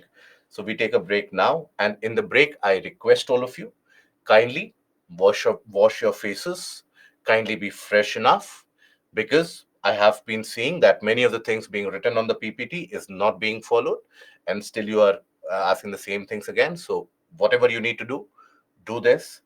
Come back. I will give you 15 minutes break. Come back refreshed, and then we will pursue further. Otherwise, there is no point. So we take a break and we take a 15 minutes break. Come back after 15 minutes break. Whatever you need to do, but come back refreshed.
A confirmation about the audio, please.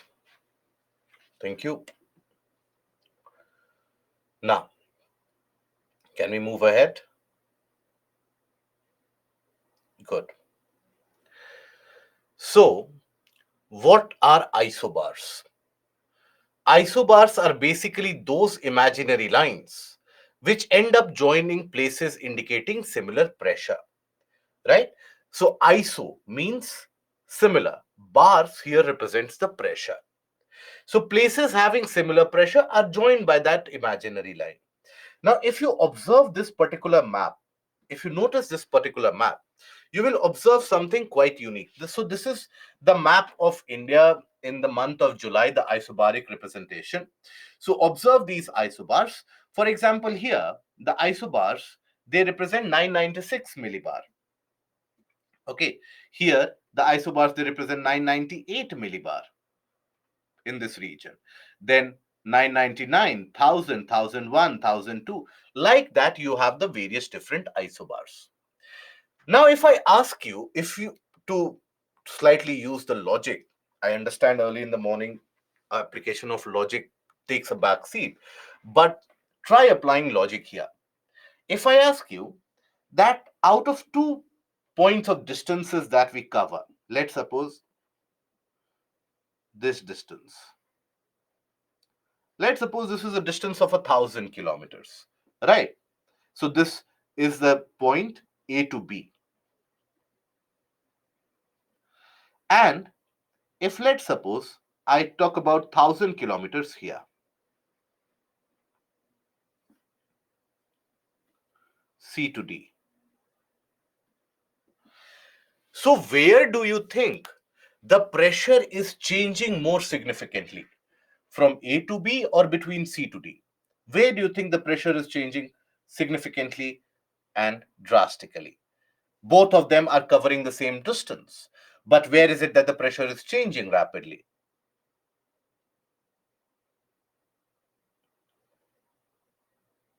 Good.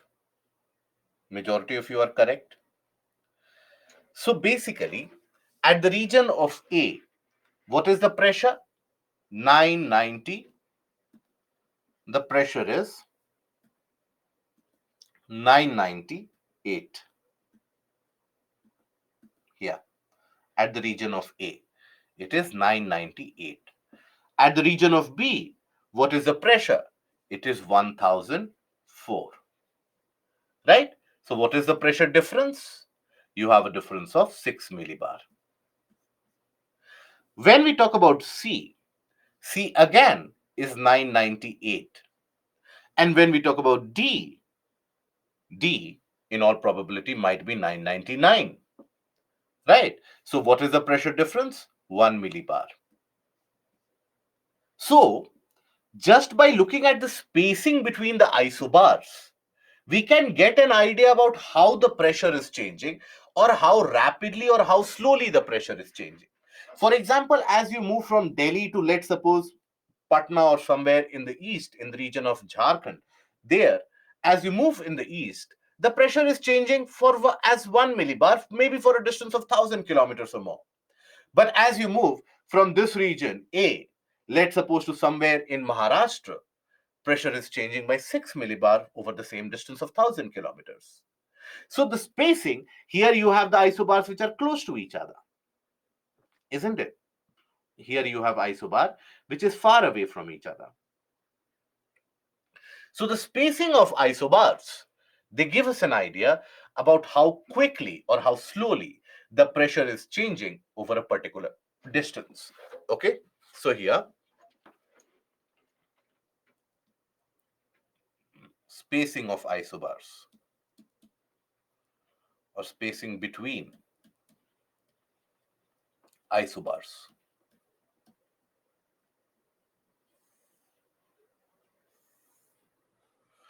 So here when we talk about the spacing between the isobars, if isobars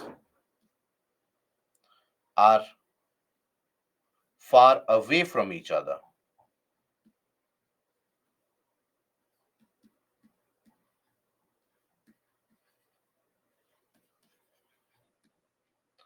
means pressure is changing slowly.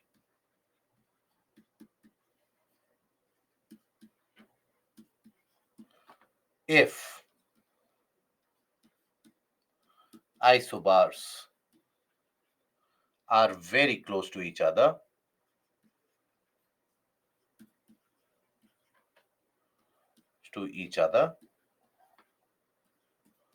means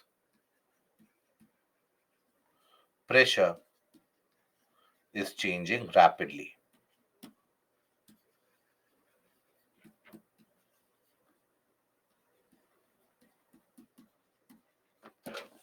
Okay, so the pressure is changing rapidly when the isobars are very close to each other, closely spaced to each other.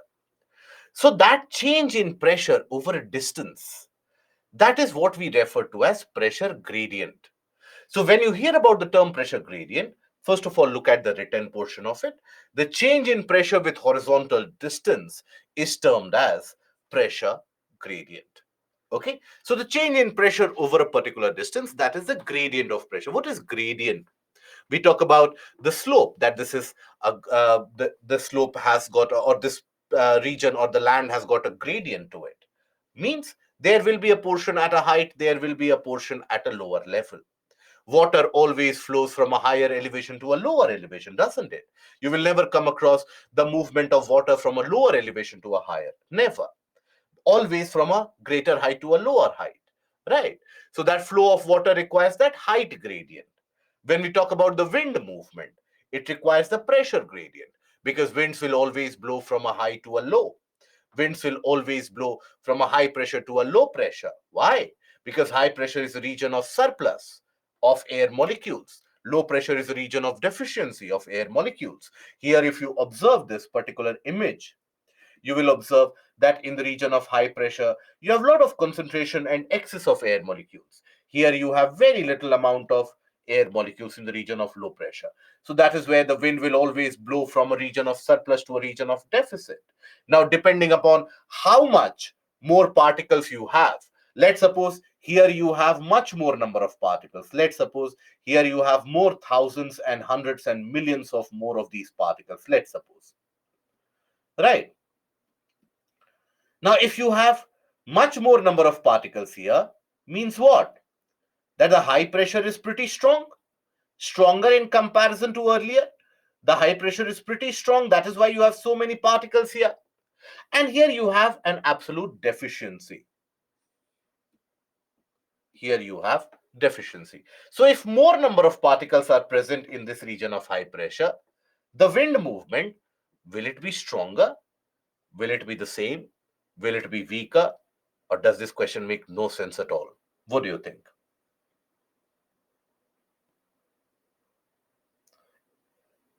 Good, Pratik. Very good.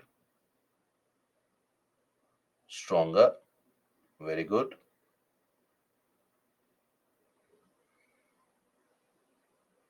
Right. So, if you have more number of particles here,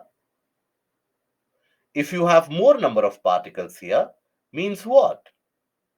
It means that the high pressure will be stronger. If the high pressure is stronger, means the wind movement will also be stronger. So that is why stronger or greater the difference between high pressure and low pressure, what we refer to as a pressure gradient, stronger will be the wind movement. Okay, so pressure gradient indicates the change in pressure with the horizontal distance. This change in pressure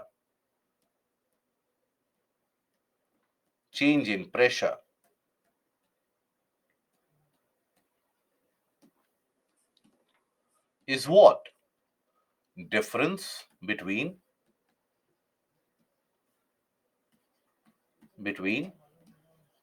high pressure and low pressure condition.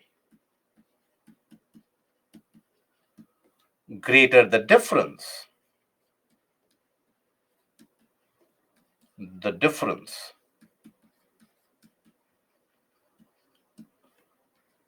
larger is the pressure gradient.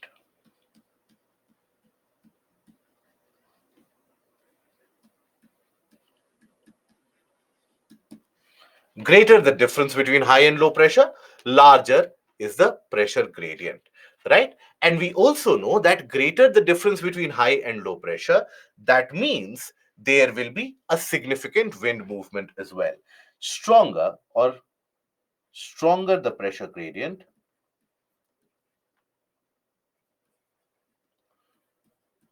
means what?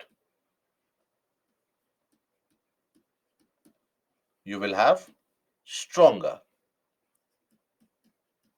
or rather larger difference between high pressure and low pressure. Difference between low pressure and high pressure.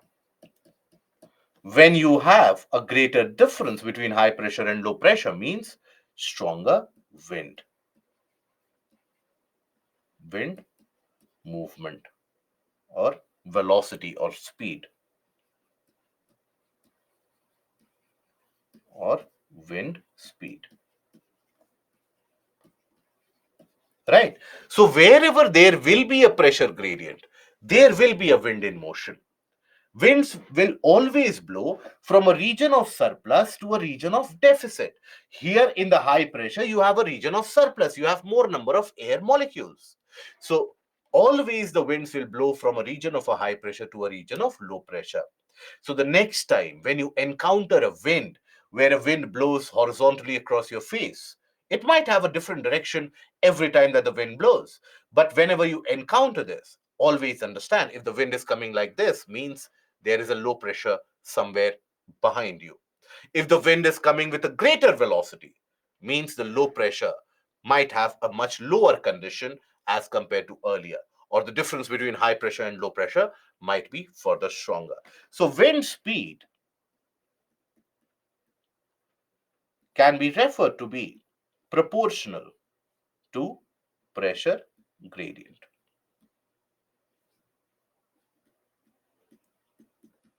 I hope that is understood.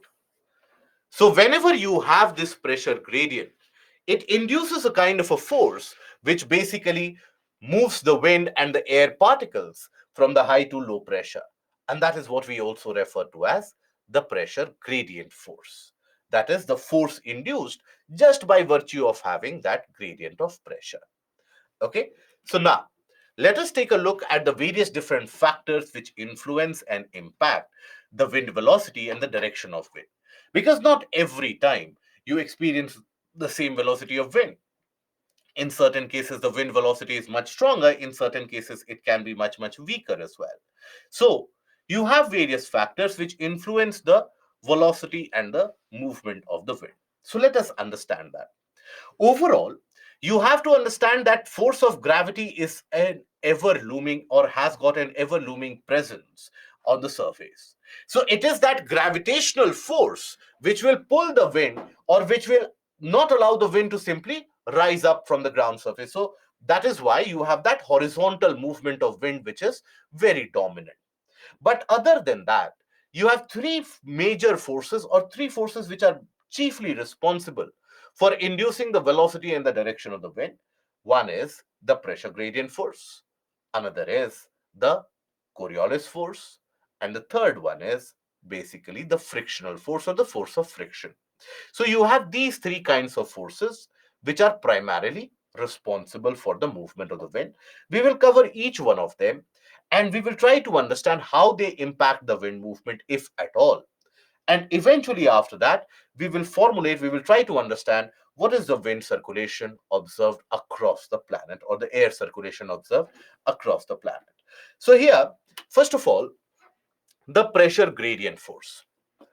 So when we talk about pressure gradient force, basically, as we have just now talked about it, wherever you have a gradient in pressure, a difference in pressure, that is, there is a difference between pressure at place A and pressure at place B. As long as there is that difference, wind will move from a region of a high pressure to a region of low pressure, always. right? So there is a force which is induced. As soon as there is a difference in pressure created, that difference in pressure can be created due to heating, cooling, can be created due to rising and falling air, anything. But as that difference in pressure gets created, you will have the condition where the particles, air particles, they start moving in that direction, right? And that is what is referred to as the pressure gradient force. So the rate of change of pressure with respect to distance is a pressure gradient at the same elevation. This pressure gradient triggers the motion or the movement of air, and that is what we refer to as the pressure gradient force. Winds always blow from high pressure to a low pressure. Now, when we talk about this pressure gradient force, let us try to understand with the help of a map and the isobaric representation. So, look at this image carefully, first of all. So, here what you observe, you have this region of very high pressure.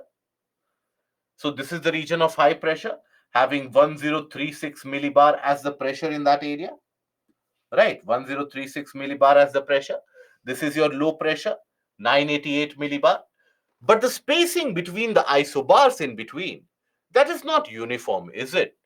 Isobars are spaced very far away from each other in this area, whereas isobars are spaced very close to each other as you come to these areas. Right? Now, winds will blow from a high to a low. This will be the path of the wind. Right? But in the meanwhile, the movement of the wind will not be overtly uniform. Right? Why? Because the gradient of pressure is changing. For example, what do I mean by the fact that the gradient of pressure is changing? For example, let us suppose we consider this high pressure area and let us consider this region up till this area. So if I talk about the pressure gradient between here to here, we do know that there is substantial spacing between the isobars. So the pressure is decreasing slowly, right? We do know when we have talked about this that if the isobars are far away from each other, means the pressure is changing slowly. And that change of pressure is what we know as the pressure gradient. So as they are far away from each other, you have a shallow gradient or very little difference in pressure. When they are very close to each other, that means the pressure is changing quite rapidly for that matter. So here in this region, we can say that you have a shallow gradient, the pressure is changing very slowly. So even the wind motion for that matter will be weaker. So here you will find weaker winds, not very strong winds in existence, weaker winds in existence. And then in this area, observe how closely the isobars are packed, which means what? Pressure in this small distance, the gradient is very high. In this small distance, the pressure is changing so rapidly, means the pressure gradient is very high. So you have a steep pressure gradient. And when you have a steep pressure gradient, means you will experience stronger winds. Why? Because we do know that wind speed is directly proportional to the gradient of pressure also. So that is why, depending upon how that pressure is changing from one place to another, you can have a difference or a variation in wind movement and the wind speed as well. If the pressure is changing very slowly and gradually, wind speed will be weaker and slow. If the pressure is changing very rapidly in a short span of distance, that means the wind will also be very swift. Now, then we come to the Coriolis force. What do we understand by the Coriolis force? So, what is Coriolis force? When we talk about the Coriolis force, it is referred to as an apparent force. Apparent force which acts purely because of rotation of planet Earth. So, had the planet not been rotating, or if it was rotating, and if it would not have been a sphere, if it would have been, let's suppose, a cube or cuboidal shape for that matter, you wouldn't have experienced Coriolis force. But then, due to the rotation of the planet, what we have is that different parts of the planet have different rotational velocities. Remember module 1? It might seem to you as if something has been covered in past life altogether, but we studied module 1 recently, where we talked about the fact that how speed of rotation is very different in different parts of the planet Earth, where the speed of rotation is fastest. Where is it that the speed of rotation is fastest? Are we aware? Equator. Very good. Poles, no. Poles, the speed of rotation is 0. It is maximum at equator and 0 at poles. Right? Perfect. Very good. Beautiful. So, we do know that in different parts of the planet, the speed of rotation is very different. So, if an object tries to move between the different parts of the planet, they experience this Coriolis force. And this Coriolis force leads to the bending of wind movement, bending of ocean currents, even for that matter, any free moving object which is not attached to the ground surface, any free moving object will experience that bend as it traverses distance from one part of the planet to other. And that deviation would mean, or that bend would mean, that basically any object moving in the northern hemisphere tends to bend to its right. Any object moving in the southern hemisphere, they will tend to move to the left. Right? And this bending is initiated why? Because of the rotation of the planet. Rotation of the planet induces different speeds of rotation in different parts of the planet because planet is a sphere. So different speeds of rotation. Different speeds of rotation means as an object moves from one area to another, it has to encounter differential speed, and that is why it experiences deviation also. Okay, so here I will write this down as well. Induced due to rotation of planet means different regions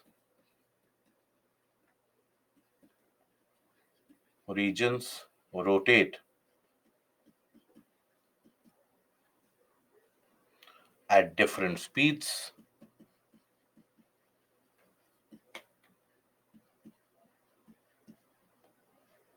right? As a result of that, objects moving between these areas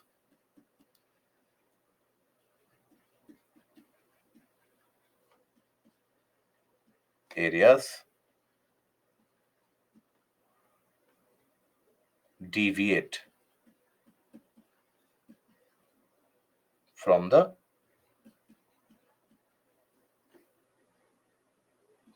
path. Okay, so that is what you experience here. Right. So we do know that the speed of rotation is fastest at equator. So the key of to the Coriolis force lies in Earth's rotation. Specifically, Earth rotates faster at equator than it does at the region of the poles.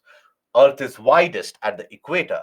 So to make a rotation in one 24-hour period, equatorial regions they move at a speed of close to 1600 km per hour, whereas near the poles the speed of rotation is almost zero.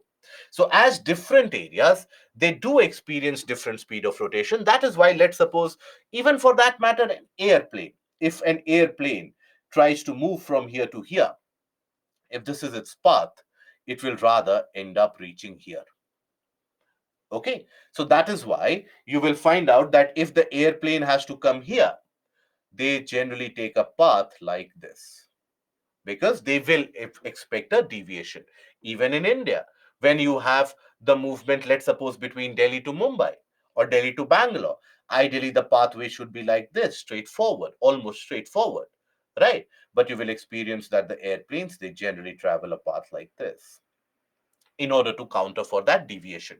Even the intercontinental ballistic missile launches that you have, the ICBMs, which can travel for a distance of 5,500 kilometers and more, right? Now, all those also will experience that deviation due to Coriolis force. Even the cannon shells, the mortar shells that you launch, right, which travel a distance of 6 to 8 kilometers, they will also experience a Coriolis force, very slightly so, but they will also experience, right? Not so much, but whenever they cover a larger distance, they will experience a deviation. The oceans have the circulations within them. Even that oceanic circulation will experience a deviation. Similarly, when we talk about the air movement, that will also experience a deviation. Why? Because the materials, they move from a region of one particular speed to a region of another particular speed, right? So that is why they experience that deviation. But why that deviation is rightwards in the northern hemisphere and leftward in the southern hemisphere? Because of difference in speeds. As the object moves between areas of different speed, there is that deviation. So let us try to understand that with that car example, and then we will have our own formulation. So here, when we talk about objects moving between platforms of different speed or regions of different speeds, let us consider that.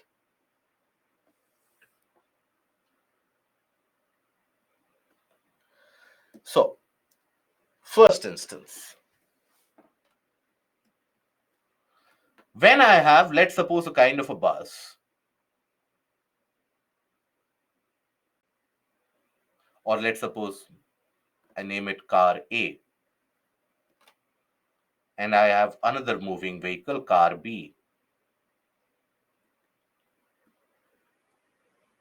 So here, if both of them, let's suppose, they move with a speed of 40 kilometer per hour.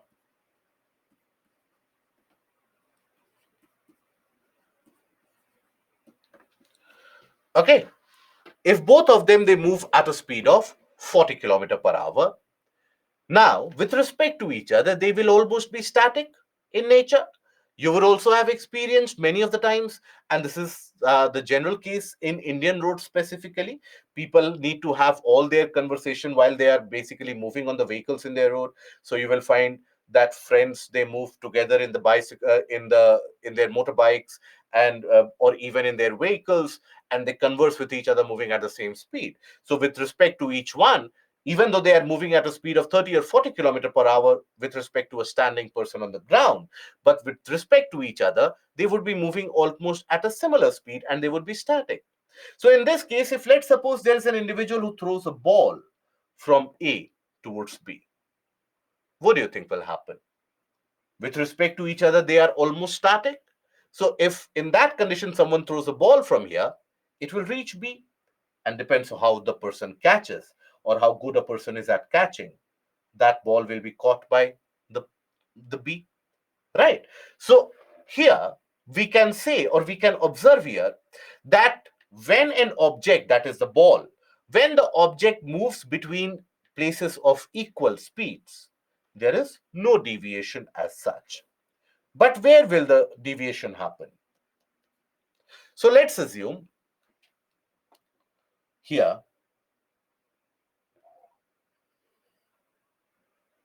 you have car A and car B.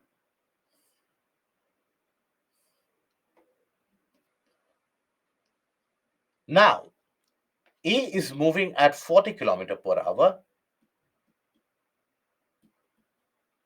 B is moving at, let's suppose, 160 kilometer per hour. Now, you throw a ball from A. Now, as the ball travels, by this time, B would have already reached somewhere here, isn't it? So, by the time the ball reaches here, B would have reached somewhere here. So, can we say, if you ask from a person standing on the ground, that person will observe what? That A threw a ball which fell behind B, isn't it? Because eventually, by the time the ball reaches its place, B would have moved further ahead because B is moving at a very high speed. So, can we say that when an object, that is the ball, moves from a slower speed to a faster speed, it tends to fall behind, right? We can have that conclusion. So, when an object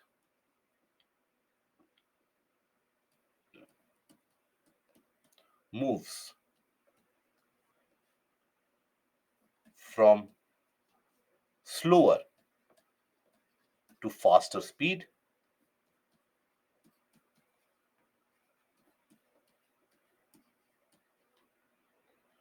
it falls behind.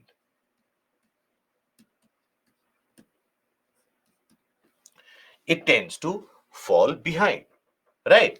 When an object object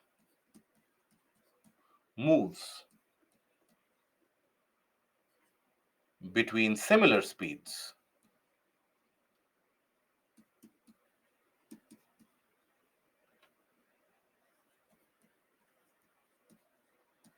no deviation.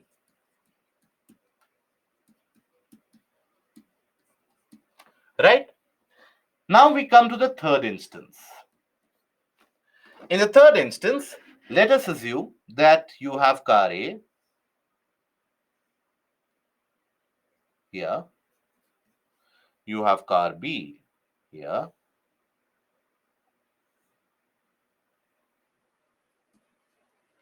A is moving. Let's suppose at a speed of, this time A is moving at 120 kilometer per hour. B is moving at 20 kilometer per hour. Now, in this instance, if A throws a ball at B, what do you think will happen? A is moving at a very high speed, 120 kilometer per hour. B comparatively is moving at 20. So it will be somewhat like this, where A simply rushes ahead.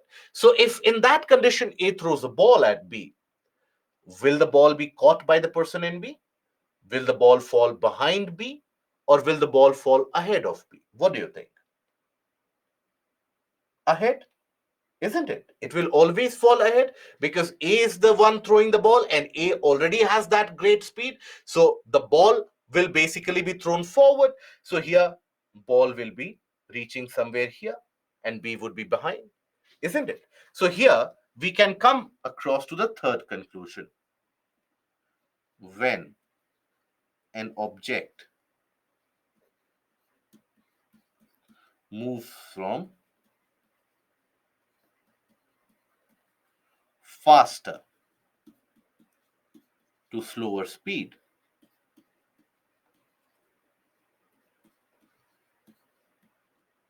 it falls ahead.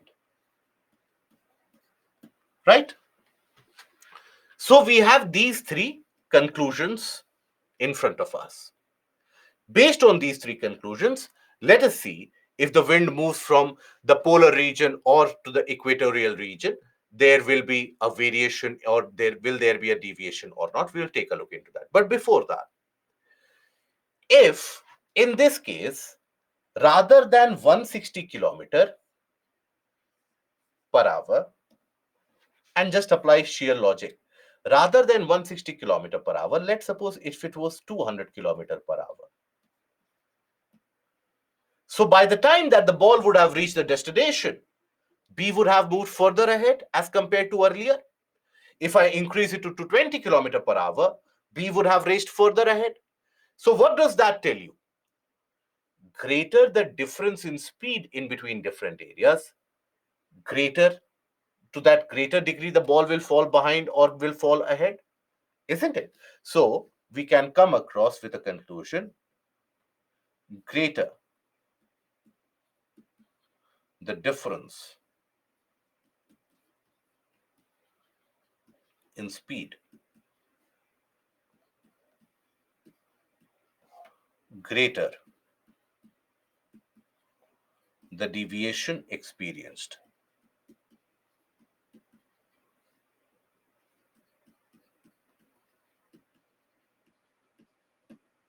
Right? Now let us implement this on planet Earth. So we know that the planet Earth has got a shape which is referred to as a geoid. It is not a perfect sphere, it is a geoid. That means it is slightly flatter at the poles and bulged around the region of equator, right? So here, let us consider different places. First of all, the equator. Okay. Let us consider a place immediately above and beneath the equator also. But let us consider other places also. Let's consider here a region immediately above equator. Let me use a different coloration pattern for that.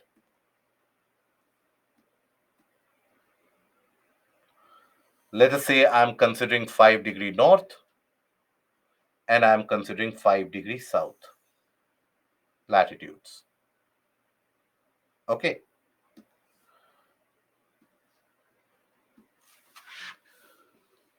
Right? This is your 5 degree north. This is your, let's assume, 5 degrees south. This is your 0 degree or equator. Now, on this equator, let's have a place A. And let's assume that an object from place B is trying to move from B to A. Now, when an object is trying to move from B to A, B has got a slower rotational speed because the rotational speed at equator is the fastest. A has got a much higher speed of rotation, isn't it? So as the object is trying to move from B to A, can we say that it is moving from a slower to a faster speed? Isn't it? And when we have seen that when an object moves from a slower to faster speed, it falls behind, isn't it? So here, it will basically fall behind here.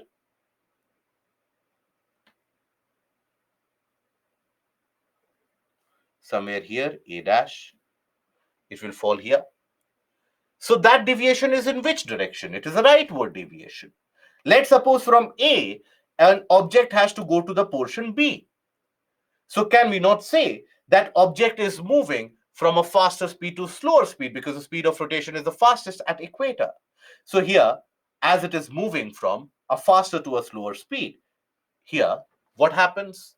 From a faster to slower, it falls ahead, isn't it? The object will tend to fall ahead. So it will fall ahead of B somewhere here, maybe B dash. So here.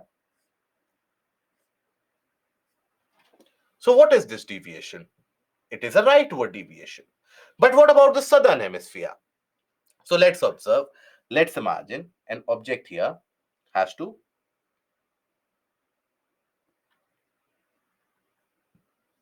move from C to D. Again, the portion where C is present, that is rotating at a slower speed. The portion R or D is at equator. So equator will be moving at the fastest speed. So if there is a movement which has to happen from C to D, we can say that, imagine like a ball moving from a slow speed to a faster speed car.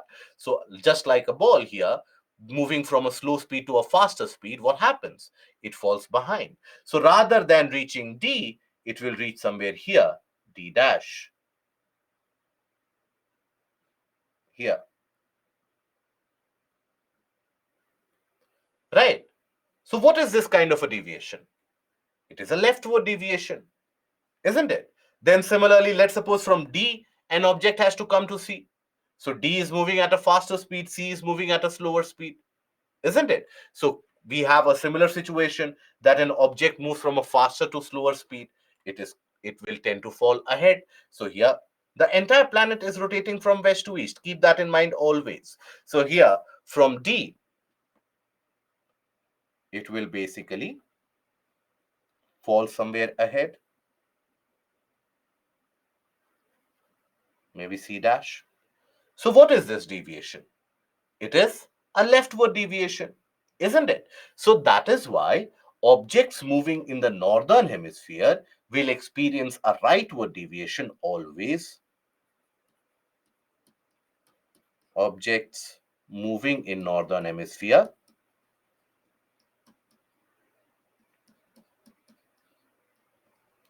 bend rightwards. See, nobody is going to ask you the reason why the Coriolis force is in action. So in case you are maybe not comfortable understanding the reason of it, fair enough. Just remember even this basic portion, that is more than sufficient. And objects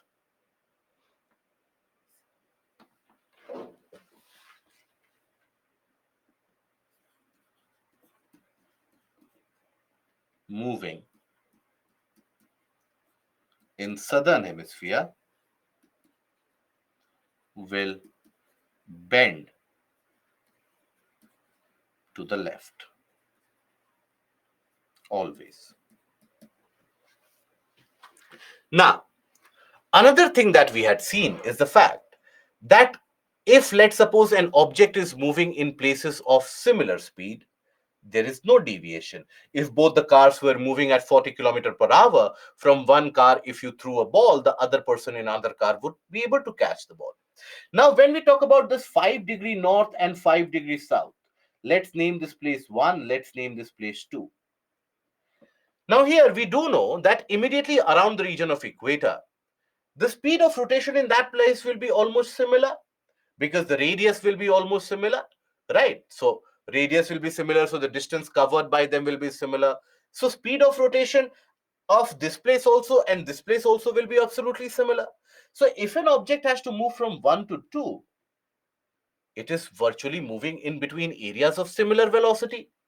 And when we have objects moving in areas of similar velocity, no deviation, isn't it? That is why Coriolis force is absent at the region of equator. Coriolis force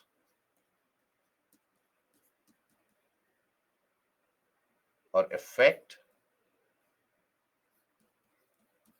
is absent.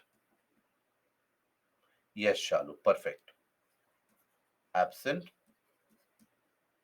at equator.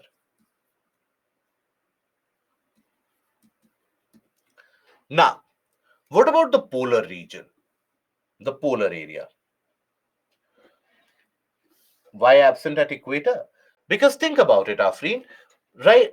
Immediately above and beyond, below the equator, that is 5-degree north, 8-degree north, 8-degree south, in that area, both of them, both of that region will be rotating almost at a similar speed.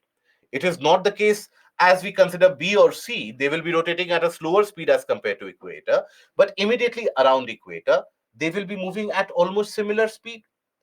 So, if an object has to move from 5-degree north to 5-degree south, we can say that it is going to move in the region of similar speed.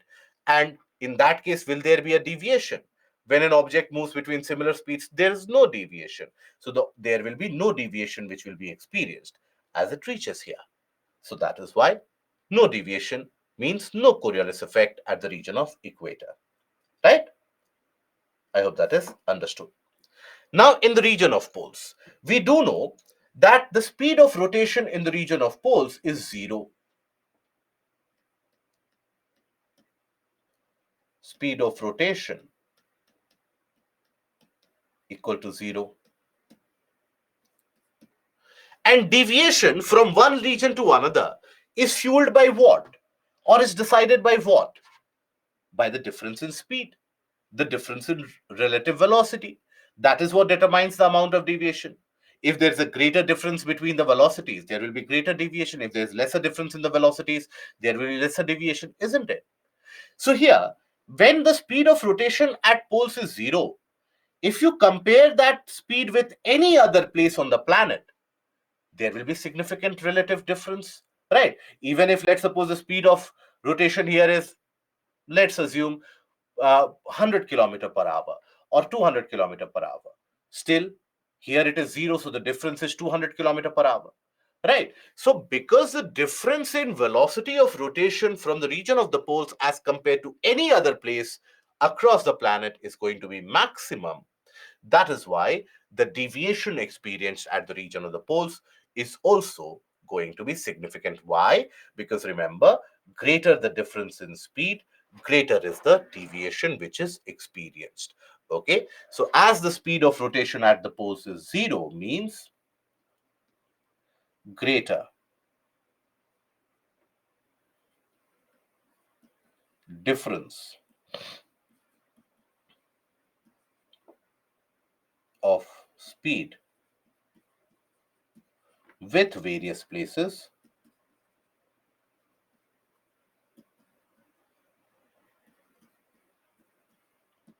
which basically means greatest deviation.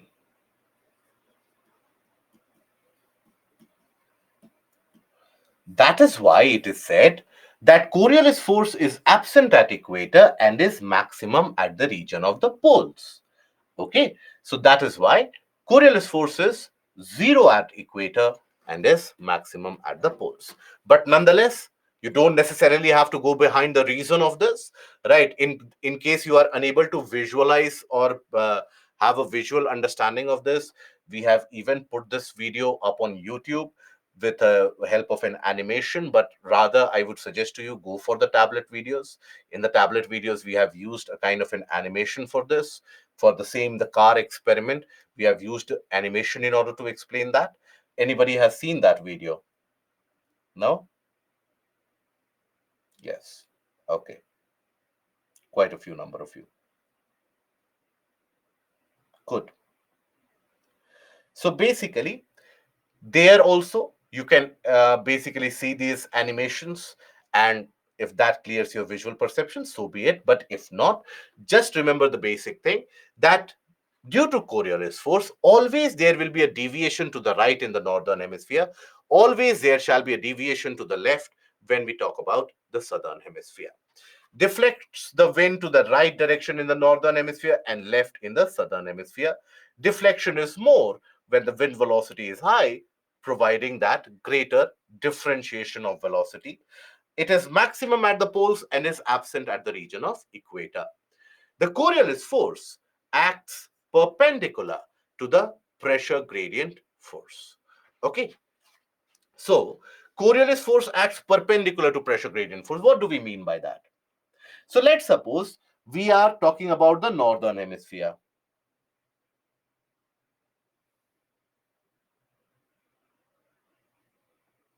Let's suppose. Now, here, let's suppose you have a low pressure. Here you have a high pressure.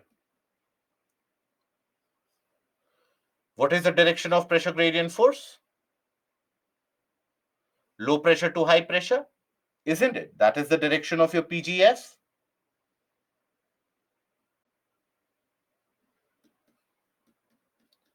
But will the wind move in the same direction? No. Wind will deviate to the right, right? So what is the direction in which the Coriolis force is acting? It will be acting in the rightward direction. So the eventual wind movement will be a sum product of this. So that is why you will have a wind movement somewhat like this, isn't it? So that is why, even if, let's suppose, here you have a high pressure, here you have a low pressure in the northern hemisphere, direction of pressure gradient force will be this, but it is basically getting deviated to the right. So this is your direction of PGF. This is your direction of Coriolis force. So what will be the wind motion? Somewhat like this. So that is why it is said that Coriolis force acts perpendicular to the direction of the pressure gradient force. Now there is another force which is responsible for, in a way, altering the wind speed or the wind velocity. And that basically is the frictional force. Frictional force is what? It is a force of resistance. It is a force of resistance offered by the obstacles on the ground surface, be it the trees, the forest, the mountains, the plateaus, etc., the construction, anything that you consider, which will provide an obstruction to the path of the wind. That is the frictional force that the wind experiences, isn't it? So, as a result of that, the wind speed tends to reduce, right? So, for example, and this is easier to understand, for example, here you have a condition. You have few of the plateaus here also, maybe a few hillocks here and there. And then let's suppose you have a lot of trees in an area.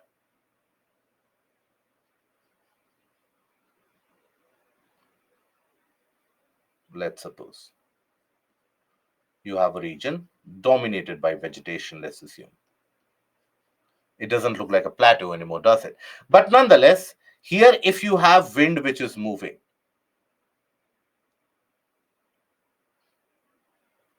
a wind which is moving here,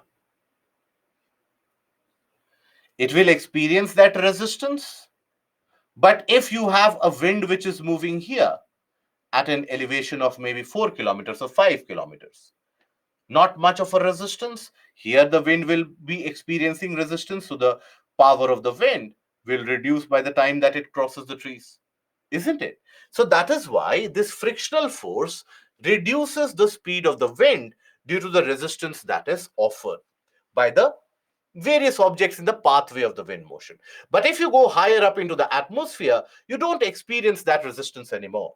So higher up in the atmosphere, again that wind velocity is retained, again that is well maintained.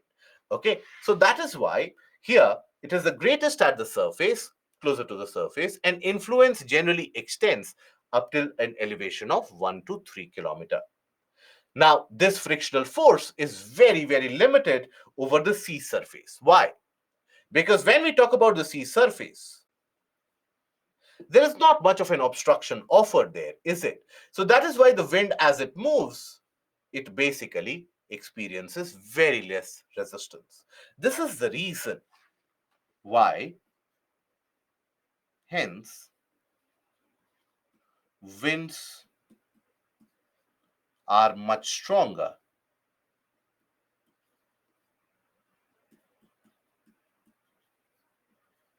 over the seas and oceans.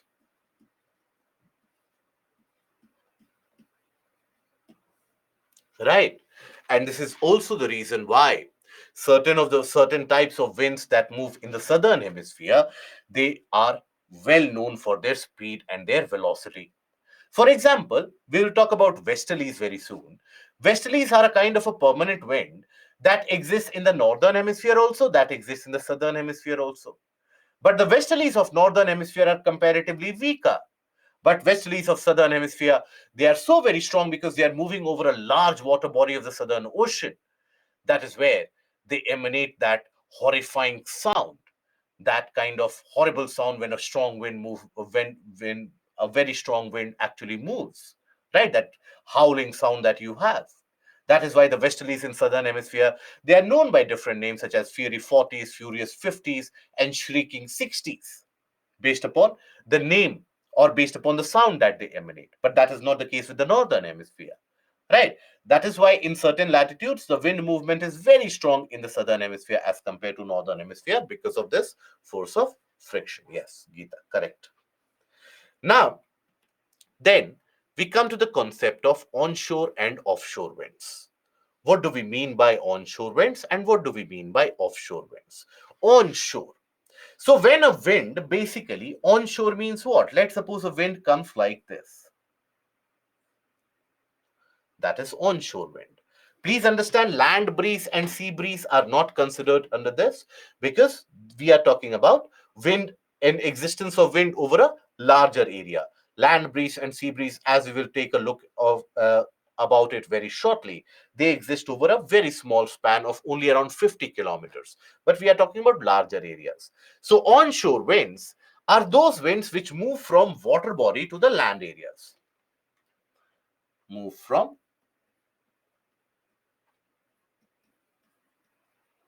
sea to land. And offshore,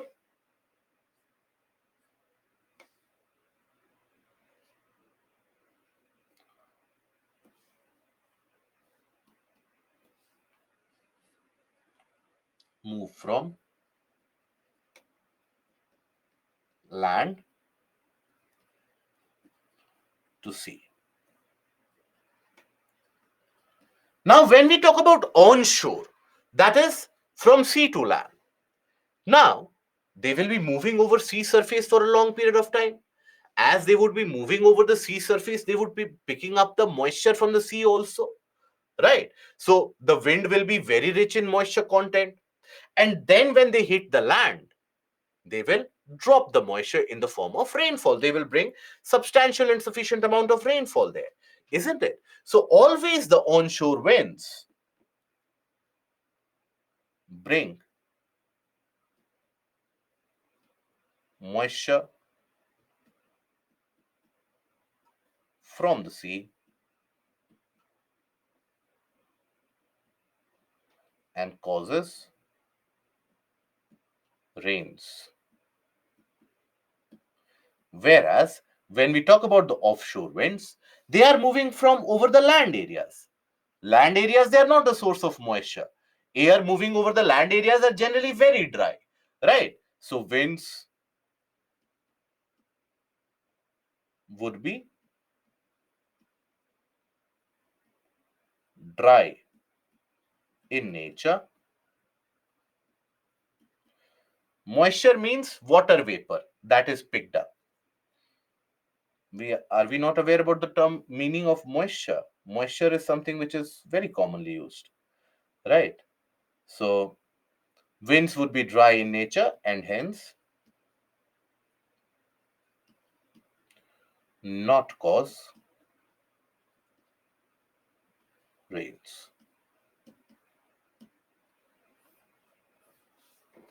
Right. So that is the case of onshore, coming to the shore, offshore, moving away from the shore.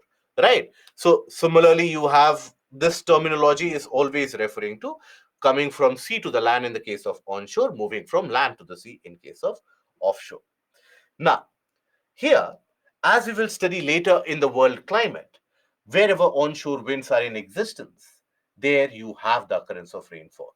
Wherever offshore winds are in existence, you don't experience rainfall. For example, even though we have not studied about the Indian monsoon, but just to give you an idea, when we experience the monsoon months, winds, they originate from here, they bend to the left because it is in southern hemisphere. They cross the equator, then the winds, they bend to the right. Now, after crossing thousands of kilometers over the water body, they are very heavy with water vapor and moisture, and they hit India as onshore winds and bring rains. That is why we receive monsoonal rainfall. Now, during these conditions, during this time of the year, you have the wind pattern as like this. That is why you don't receive rainfall because the winds are offshore in nature. Other than the Tamil Nadu coastline, no other place receives much rainfall. Okay, so that is the case of onshore and offshore winds. Now, we come to the portion of air circulation. Why does it happen? And what do we understand by air circulation? Please understand, air circulation is different from air movement. Few of you had gotten confused there earlier that air movement and circulation are the same. No.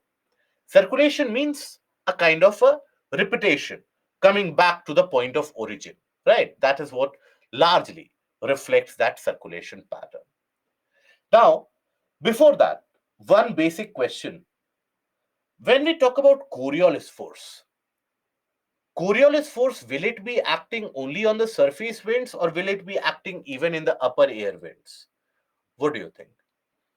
Coriolis force, will it be only a surface phenomena or will it also act in the upper air? Upper air also? Good.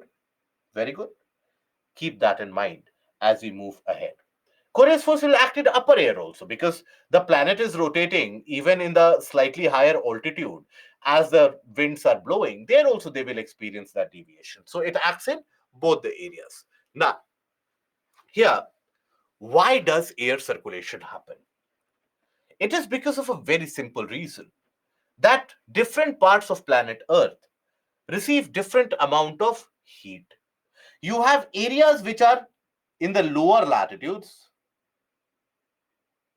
These are the regions. When we talk about the regions of lower latitude, these are your heat surplus regions.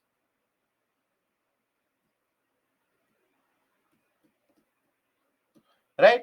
And then you have the polar areas, which are regarded as heat deficit.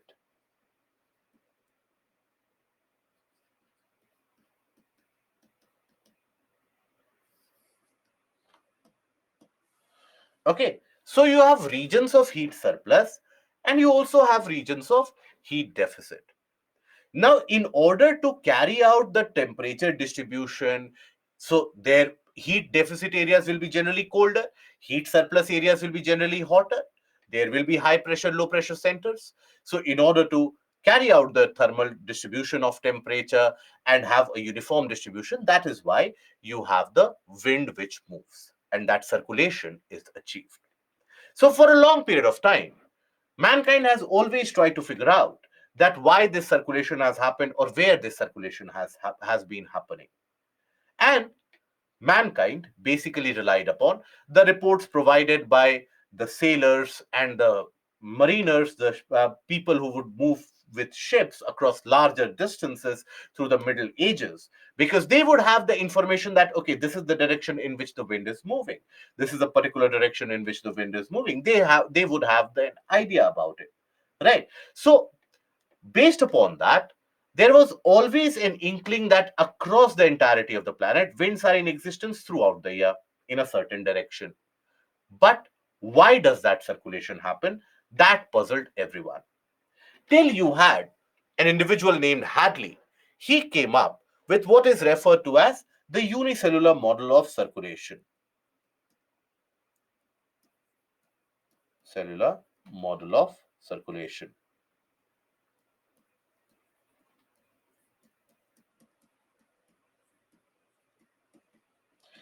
Satyam, my dear friend, I have replied to this, but nonetheless, you have repeated this question so many times. But winds are named based on its origin, so shouldn't onshore wind originate onshore and move towards sea? Why? What do you mean by onshore? What is your interpretation of the meaning of onshore, my dear friend? Here, onshore represents the winds coming onto the shore. That is what onshore stands here for, right? Winds coming onto the shore. When we talk about offshore, that represents winds moving off the shore. Off, right? Get off the bus, get off the train, right? What does that mean? That means move out of there. So offshore here means away from the shore. So that is where it is named like that. Is that understood?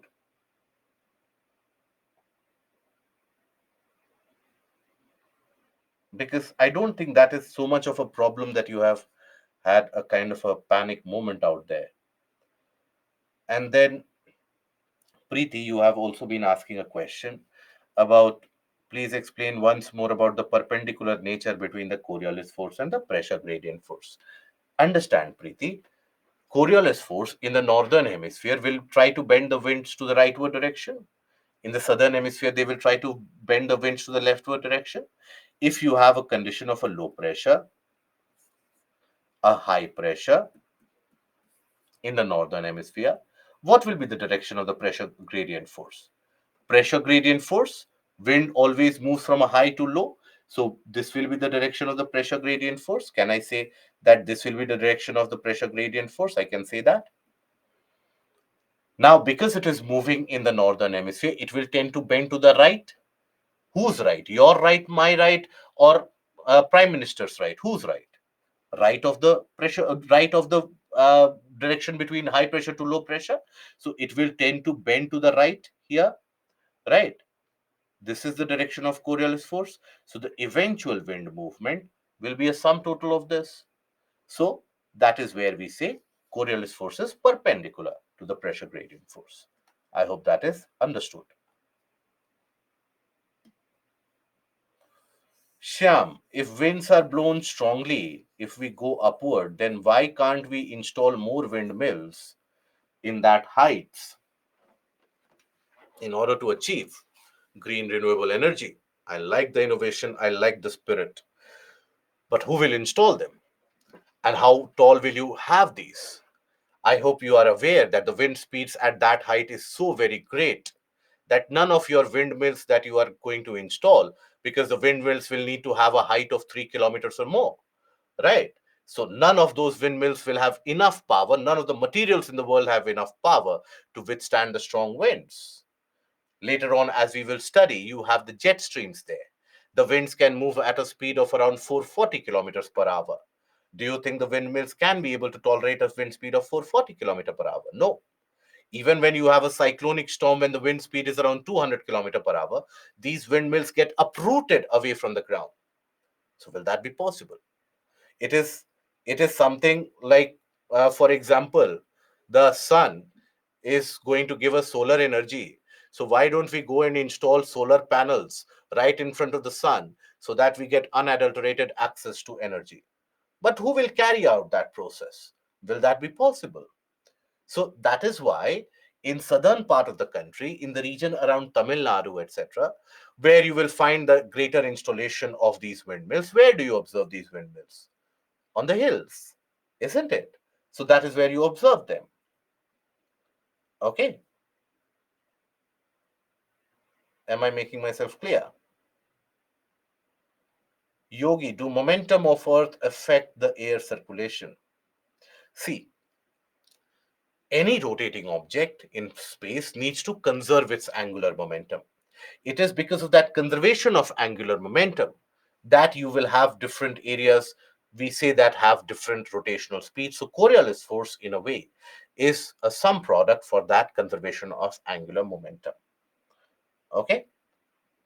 Now, after this, we come to the unicellular model of circulation. Few of the other questions I'll take at the end of the class also. Unicellular model. Now, this was proposed by Hadley, postulated by Hadley. Now, what did Hadley say? Hadley said that, look, you have the region of equator, you have the region of poles.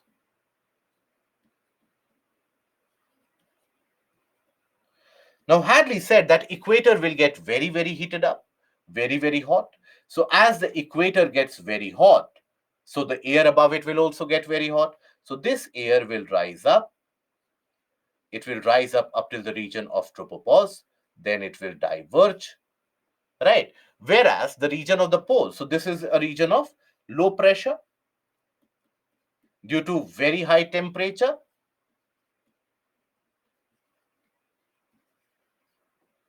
Very high temperature. This is a region of high pressure due to very low temperature.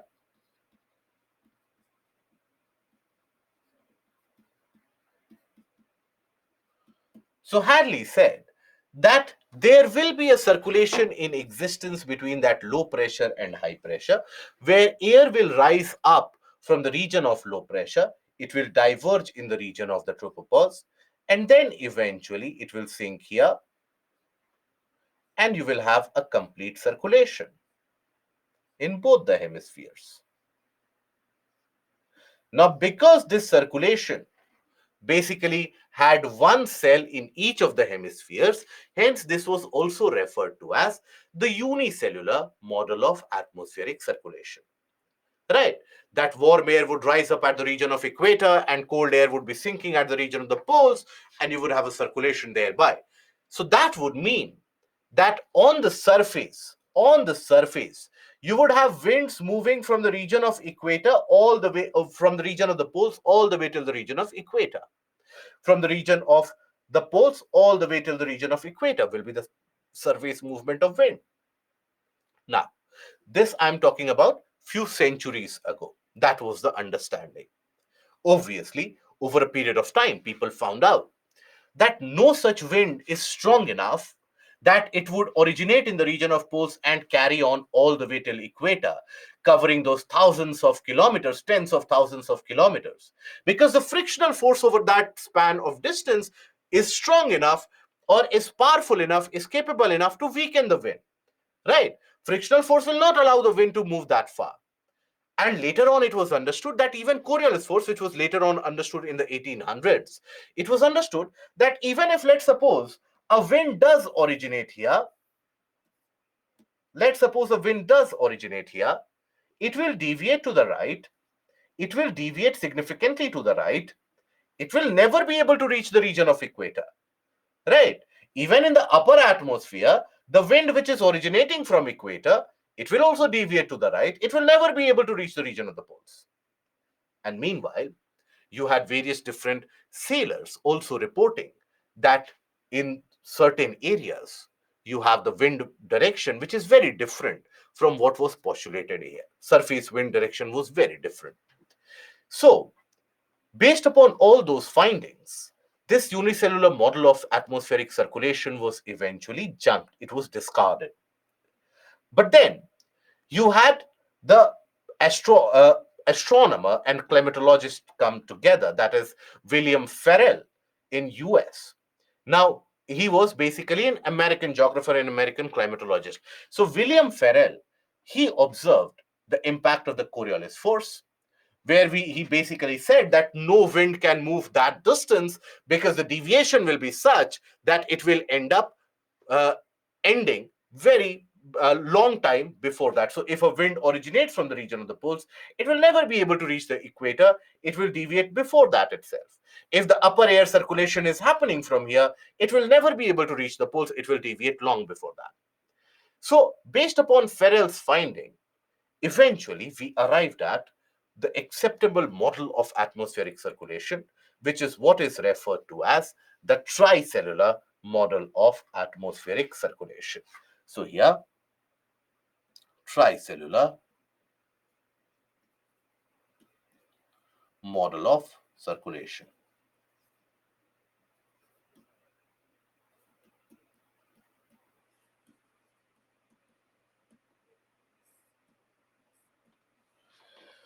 So when we say tricellular model of circulation, why it is referred to so, we will come to it.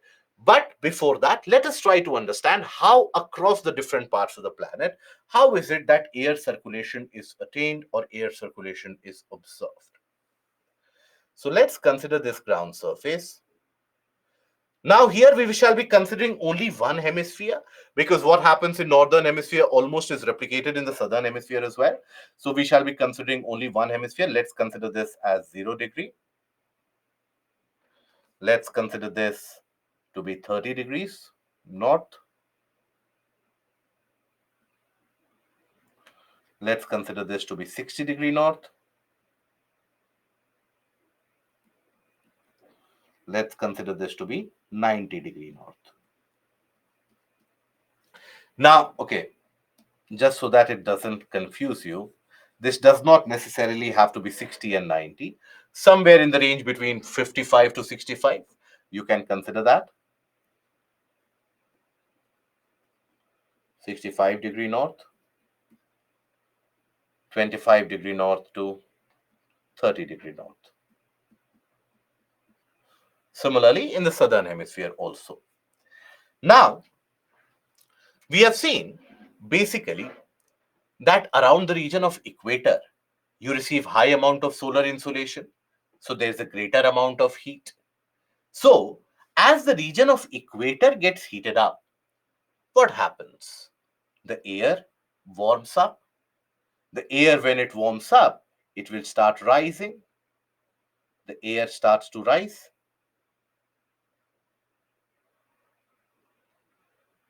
Now, air will rise up till what height?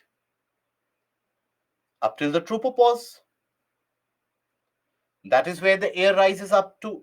So it rises up till the tropopause, and then what? It cannot puncture into stratosphere. It will get deviated. One will go in the northern hemisphere, one will go in the southern hemisphere. One will go here, another one will go here. Right.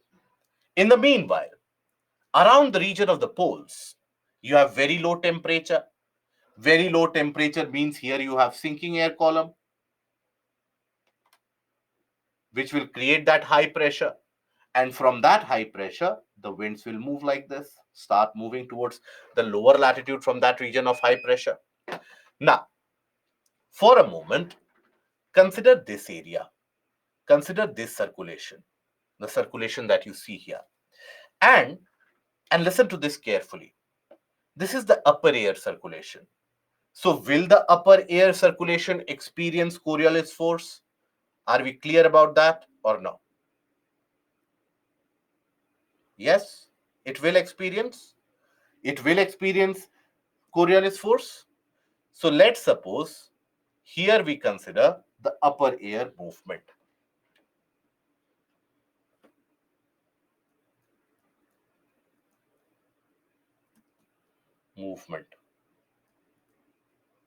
Let's suppose. So from the region around equator, this wind is moving northwards, but it will experience a deviation to the right because we are in northern hemisphere. Now, as you can see, the winds tend to accumulate at some area at a height. They won't be able to move beyond that because there is a strong Coriolis force which is bending all the winds to the right. So they are accumulating here all the meanwhile. And more winds are rising up means more winds are rising up from the surface, more winds are getting accumulated. Eventually, as this wind is getting accumulated here, what will happen? It is forced down, it sinks. It basically sinks, hits the ground surface. And after hitting the ground surface, the wind actually diverges. One part goes towards the region of equator, and another part actually goes towards the region of the poles. But as it goes towards the region of the poles, it encounters the polar air coming towards itself. Now here, the polar air will converge with the tropical air. And as they converge, they will rise up. They will rise up. Here, as this rose up, right? As this started to rise up, eventually it will hit the tropopause, and here also it will diverge. Here it will hit the air which was accumulated at around 25-30 degrees, and this will start sinking.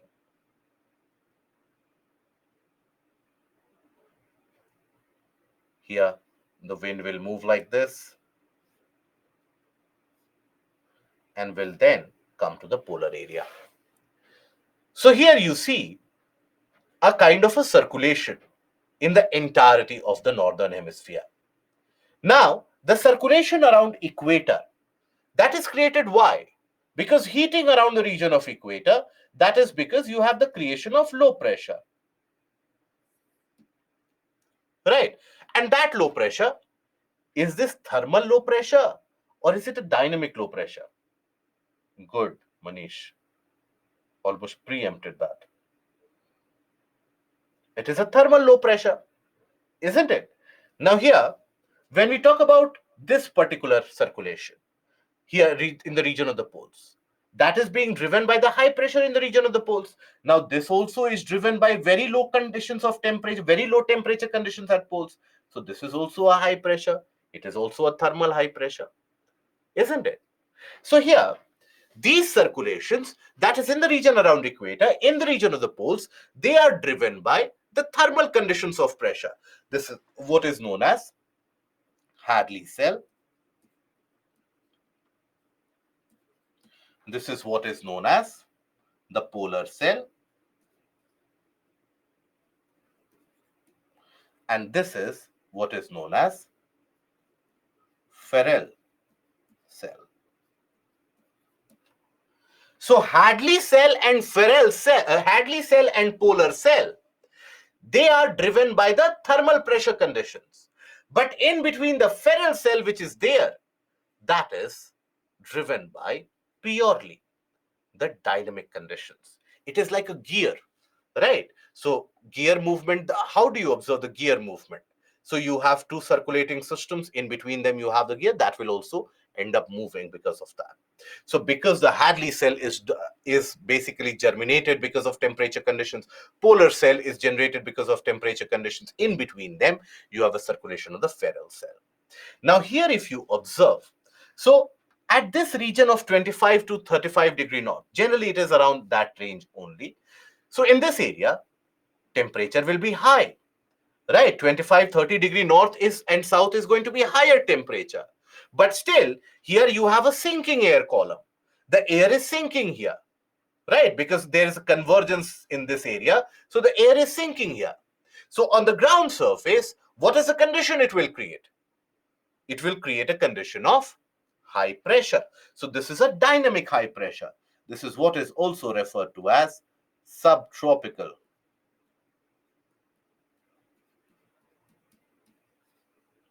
high pressure zone, which is a dynamic high pressure. Then again, come to the region of 60 degrees. Now in the region of 60 degree, the temperature is considerably lower, comparatively lower. But because of convergence of wind on the ground surface, you have a rising air column that you encounter. And rising air column means what? A kind of a low pressure. But that low pressure is created due to dynamic conditions rather than thermal conditions. So that is a dynamic low pressure belt. So this is what is known as subpolar low pressure zone. Then in this area, this is a high pressure. This is known as polar high, which is thermal in nature. This is what is referred to as equatorial low,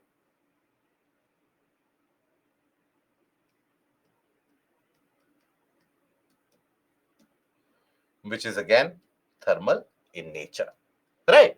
So here you have an entire circulation which is in existence because of the existence of movement of winds, creation of heating, and conditions of cooling. So that is where you have these different types of pressure conditions created. I will repeat this very quickly once again. So in the region of equator, you have the conditions of heat, very high heat. So because of very high heat, this is a region of low pressure where the air also gets heated up and the air also starts to rise up. So as the air starts to rise up, it will rise up till the region of tropopause. Beyond that, it will diverge. As the air tends to diverge, here one will move in the southern hemisphere, one will move in the northern hemisphere. But they will also experience a deflection due to Coriolis force. So as they would get deflected, there you observe that there is an extra accumulation of air close to around 30 degrees north and south latitude. So here you have the air which accumulates, it converges with the air coming from the other area and it is forced to sink, right? Remember the dynamic pressure conditions that we talked about, where near the ceiling as the air they converges, they have no other place to go but to sink. So here the air sinks, so it sinks and falls on the ground surface. Now, as it falls on the ground surface, you have to understand that despite the fact that 30-degree north latitude will experience very high temperature, still you will have that sinking air. So that means you have the condition of high pressure. Sinking air always leads to high pressure. Eventually, we will see that this sinking air also means lack of rainfall. That is why majority of the deserts across the world, the warm deserts, the hot deserts, majority of the deserts across the world, they lie across this particular belt of 25 to 35, 40-degree latitudes because of this high pressure. Meanwhile, from here, as the air sinks and hits the ground, it diverges. One part goes as tropical winds towards the equator in order to fulfill the vacancy created near the ground surface. Other part actually encounters the cold polar winds at around 60 degrees, where the winds come, they converge. Now 60 degree is colder condition. Ideally, it should have been a condition of high pressure. But because the winds are converging, the winds have no other place to go but to rise up. So that is again a dynamic low pressure which is created there, right? And eventually you have this circulation. Now, these pressure zones and these pressure belts, they are named as per their region. When we talk about the equatorial low or this particular area, here you have convergence of winds coming from tropics both in the northern hemisphere as well as in the southern hemisphere, isn't it? You have convergence of winds both from the northern hemisphere and the southern hemisphere happening there. That is why this is what is also referred to as the intertropical convergence zone.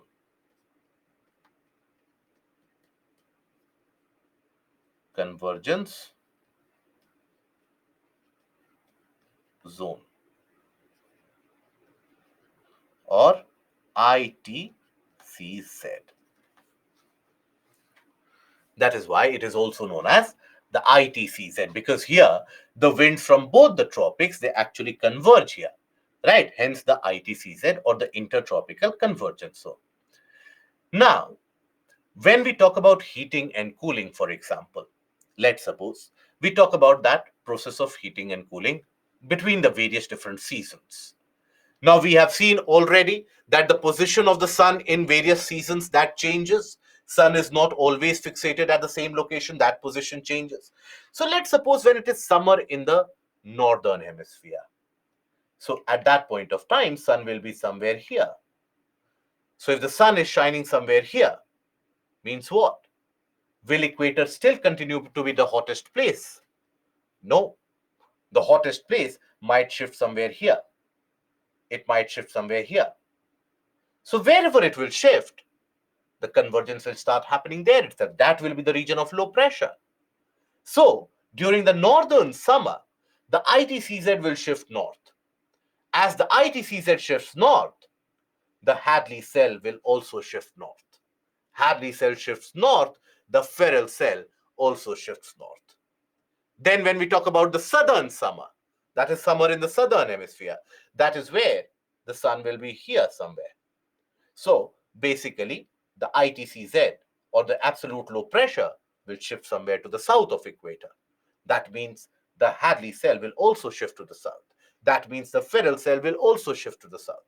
So that is why all these pressure belts, they are prone to shifting based upon various seasons, where all the pressure belts, they shift northwards during the northern summer, and they will be shifting southwards during the case of southern summer. Okay? Now, here, this is the diagrammatic representation of the various different circulation systems that you observe. Now, mind you, on the surface, what is the circulation pattern? When we talk about the surface,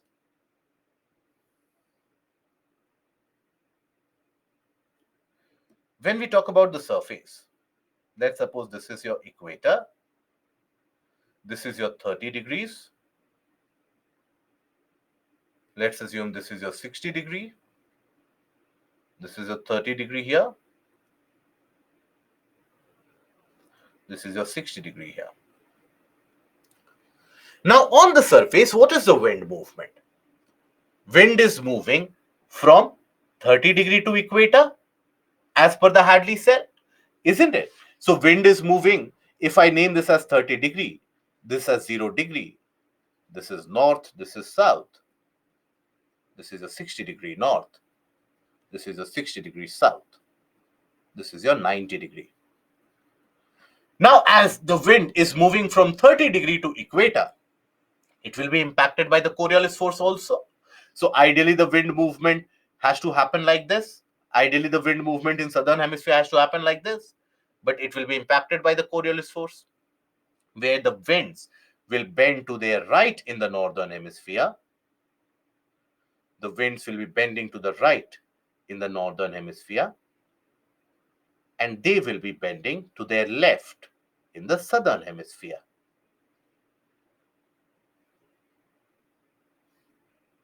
The winds will be bending to their left in the southern hemisphere. These are the winds which are also referred to as the trade winds.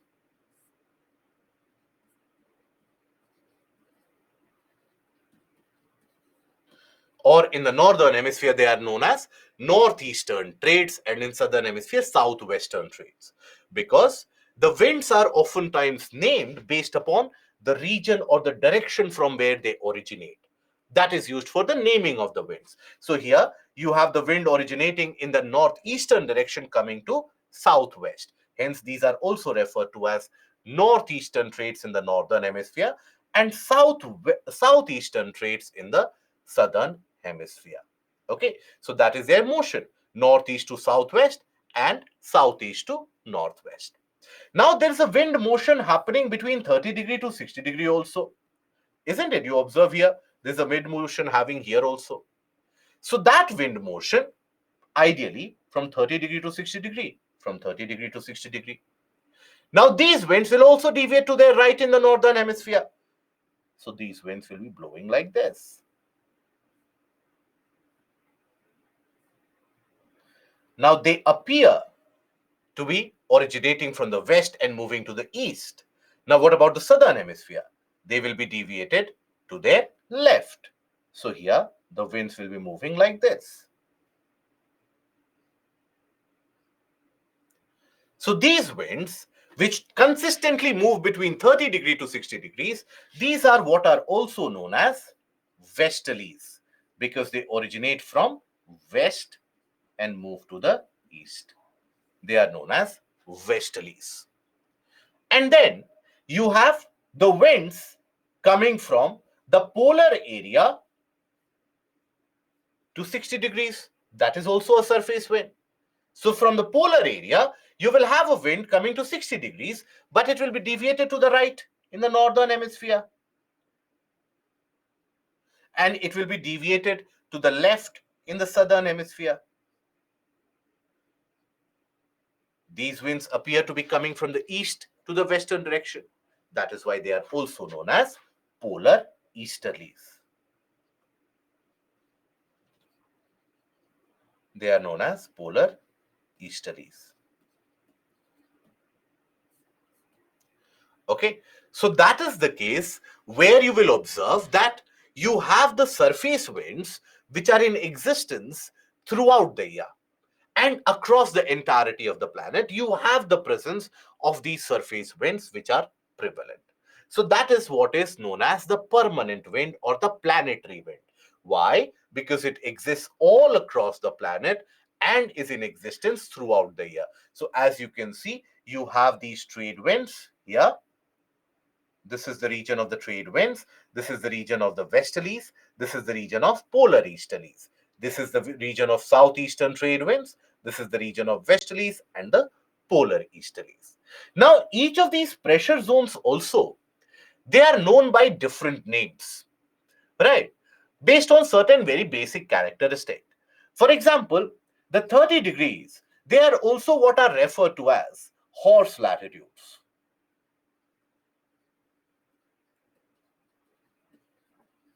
And the ITCZ, this is also what is referred to as the doldrums. Why is it so? It is referred to as doldrums because absolute lack of wind movement. An area of calmness. Now you might get confused here that you said that at ITCZ the winds will converge, because here we had said that at ITCZ the winds will rise up and will basically converge from the tropics. But now I am saying it is an area of calmness. So what do I mean by that? So it is very simple here. When we talk about a larger area, let's suppose the winds are coming and the winds are rising up. Let's suppose the winds are coming and the winds are rising up. Now, if you are an individual standing here, you will experience the wind. If you are an individual standing here, you will experience that wind. If you are an individual standing here, you will experience a wind. But what if you have a couple of individuals who are standing here? In this area, you won't experience any movement of the wind. You have a vertical motion of wind happening in your area, but you won't experience that because we experience the horizontal movement of the wind. We are able to understand the horizontal movement. So that is why here you have no wind movement, no horizontal wind movement. Okay. However, this region will receive rainfall. This region does experience daily rainfall. Why? That is something that we'll study tomorrow. But what about these horse latitudes? When you hear the term horse latitude. So this is again a region around 30 degrees. And the genesis of the name is basically quite archaic and quite old for that matter. So this is a zone of, again, absolute calmness. Absolute calm condition.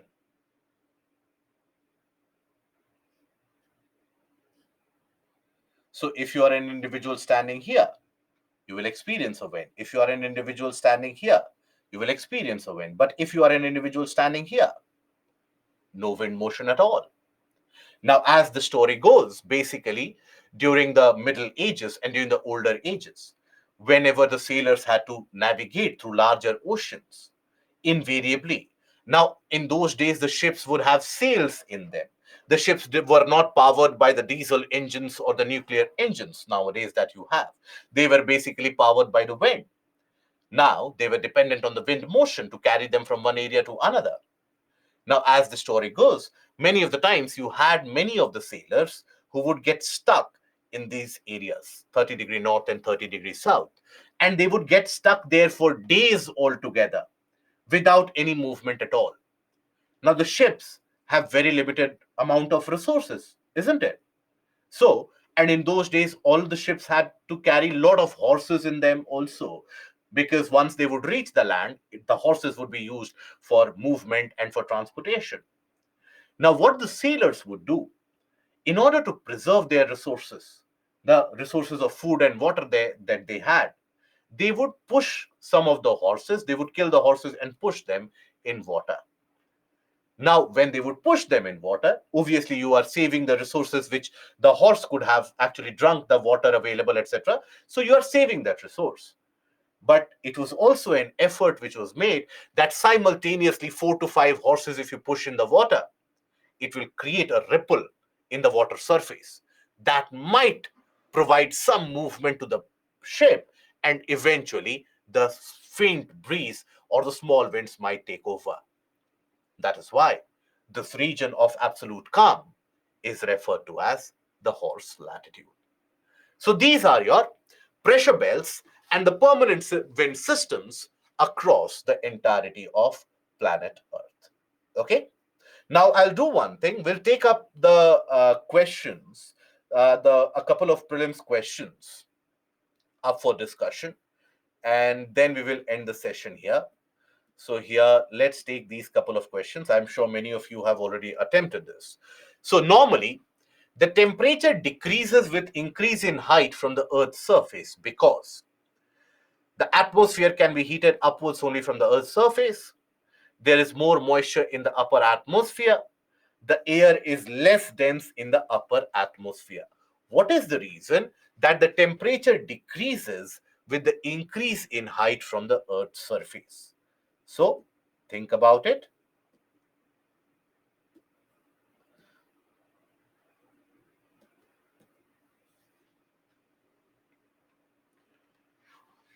Rajneesh, does doldrum belt also shift as direction of sun changes? Yes, Rajneesh. Uh, Shyam, but you told that when air collide with each other, then only rises up. At 60 degrees, I told you, not at equator. At equator, it gets heated up and rises up, and it is replaced by the air coming from the surroundings. Good. Majority of you have given the correct answer. So why is it that the temperature reduces with the increase in altitude? Atmosphere can be heated upwards from the Earth's surface, and there is more moisture in the upper atmosphere? No. Majority of the moisture is restricted to the lower atmosphere. The air is less dense in the upper atmosphere. That is correct. So the correct answer will be C, 1 and 3. Next, other question. The annual range of temperature in the interior of continent is high as compared to coastal areas. What is or are the reasons? Thermal difference between land and water. Why is it that the annual range of temperature, variation in temperature between the summer and the winter season, we have seen is much higher in the case of Delhi as compared to a Mumbai or a Chennai? We have seen that. So why is it the case? Thermal difference between land and water, variation in altitude between the continents and oceans, presence of strong winds in the interior, heavy rains in the interior as compared to the coastline. So which of this is responsible for that annual range of temperature distance?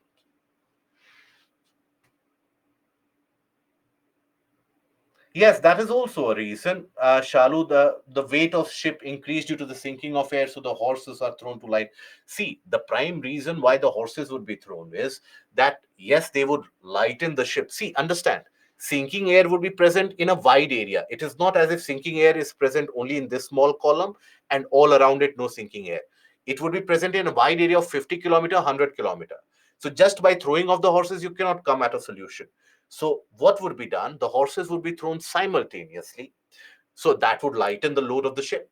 That would, when the ship becomes lighter, even the slightest of ripples created in the water would provide certain push. And at the same time, well, you are also conserving the resources, food and water. Okay. So here the correct answer is what? It is one. That is the thermal difference between land and water is why you have this kind of a variation. Okay. And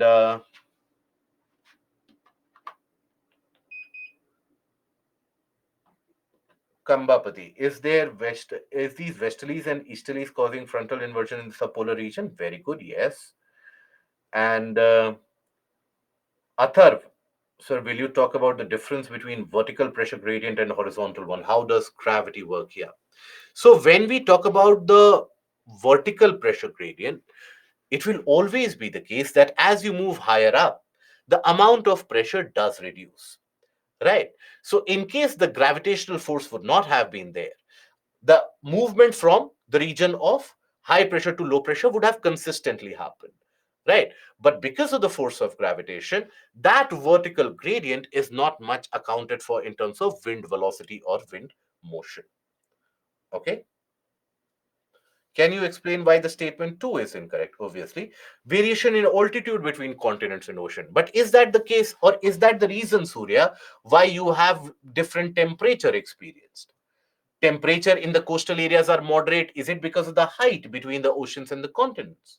Or is it moderate because the water has that continuous movement of land breeze and sea breeze and the presence of water vapor, which ensures the retention of heat? So that is why the second is absolute. And many areas in the interior you will find they are at the sea level. Many areas across the coastline that you will find is at the sea level, but still in the interior you will have a greater variation in temperature. Okay. In which month IT season is exactly at equator? Ziba, it is generally in the case of Indian Ocean, generally in the month around December. You will find in the mid of December, it is roughly around the region of equator. Whereas in the region of Atlantic, for most of the year, it is around equator itself. Same is the case with the Pacific also. And Sandeep, what is the difference between pressure gradient and the pressure gradient force? Pressure gradient is a difference in pressure. In any two areas, if there's a difference in pressure, we call that as a pressure gradient. But whenever there is a gradient of pressure, particles, molecules, they are basically pushed from a region of excess to a region of deficit. That is a force that is known as pressure gradient force. And pole is relatively flat. So near pole, there should be no relative velocity. So if you are standing at the region of the pole, Chandrajyoti, maybe that stands true. But let's suppose you are coming from 60 degrees to the poles. So there's a great variation in the velocity. If you're coming from 70 degree to the poles, great variation in velocity. So that is why there you will experience maximum amount of deviation because of that greater variation in velocity. I hope I'm making sense there. And altitude means height, Naveen. Altitude refers to height. In general, which will have more impact on climate or weather conditions? Is it upper air circulation or lower air circulation? Well, Manish, it depends on multiple different factors. And don't feel sorry to ask this. This is a genuinely good question. Upper air circulation, in a way, that fuels the surface circulation in many of the matter. But the surface circulation is the one which brings about rainfall, which brings about advectional process, cold, warm condition. So that is where overall, when you consider all the various different climatic phenomena, range of climatic phenomena, majorly dominated by the lower air. Okay. Komal, please tell why water in sea is cold in summer and in winter it is warm. It is not the absolute case, Komal. When compared to the land area, it is colder in summer. And when compared to the land area, it is warmer in winter. Because as you would have seen yesterday, kindly take a look at the recording of yesterday's session. You will understand that in a better way. But if you don't want to go through it, simply understand that when we talk about the land area, all the heat to be gained and lost is restricted to the surface itself. In case of the water, that heat gained and lost is dominated across the entirety of the water body. So, for example, during the summer season, you have the heat gained. So, during the summer season, all that heat falling on the land surface is restricted to that 3 to 5 inches of the land surface only. So, the land surface experiences very rapid increase in temperature, whereas in the water body, that heat will be dispersed. That is why water will not experience such rise in temperature. So that is why water is cooler. Whereas in winter, winter is what? In winter, during those months, the surface loses heat on an average. So there, the land area has to lose heat from those 3 to 5 inches. But water body has to lose heat from the depths also. So that is why water body will take greater time to lose heat, whereas land loses heat very quickly. That is why land becomes very cold. Water is comparatively warmer. Okay, and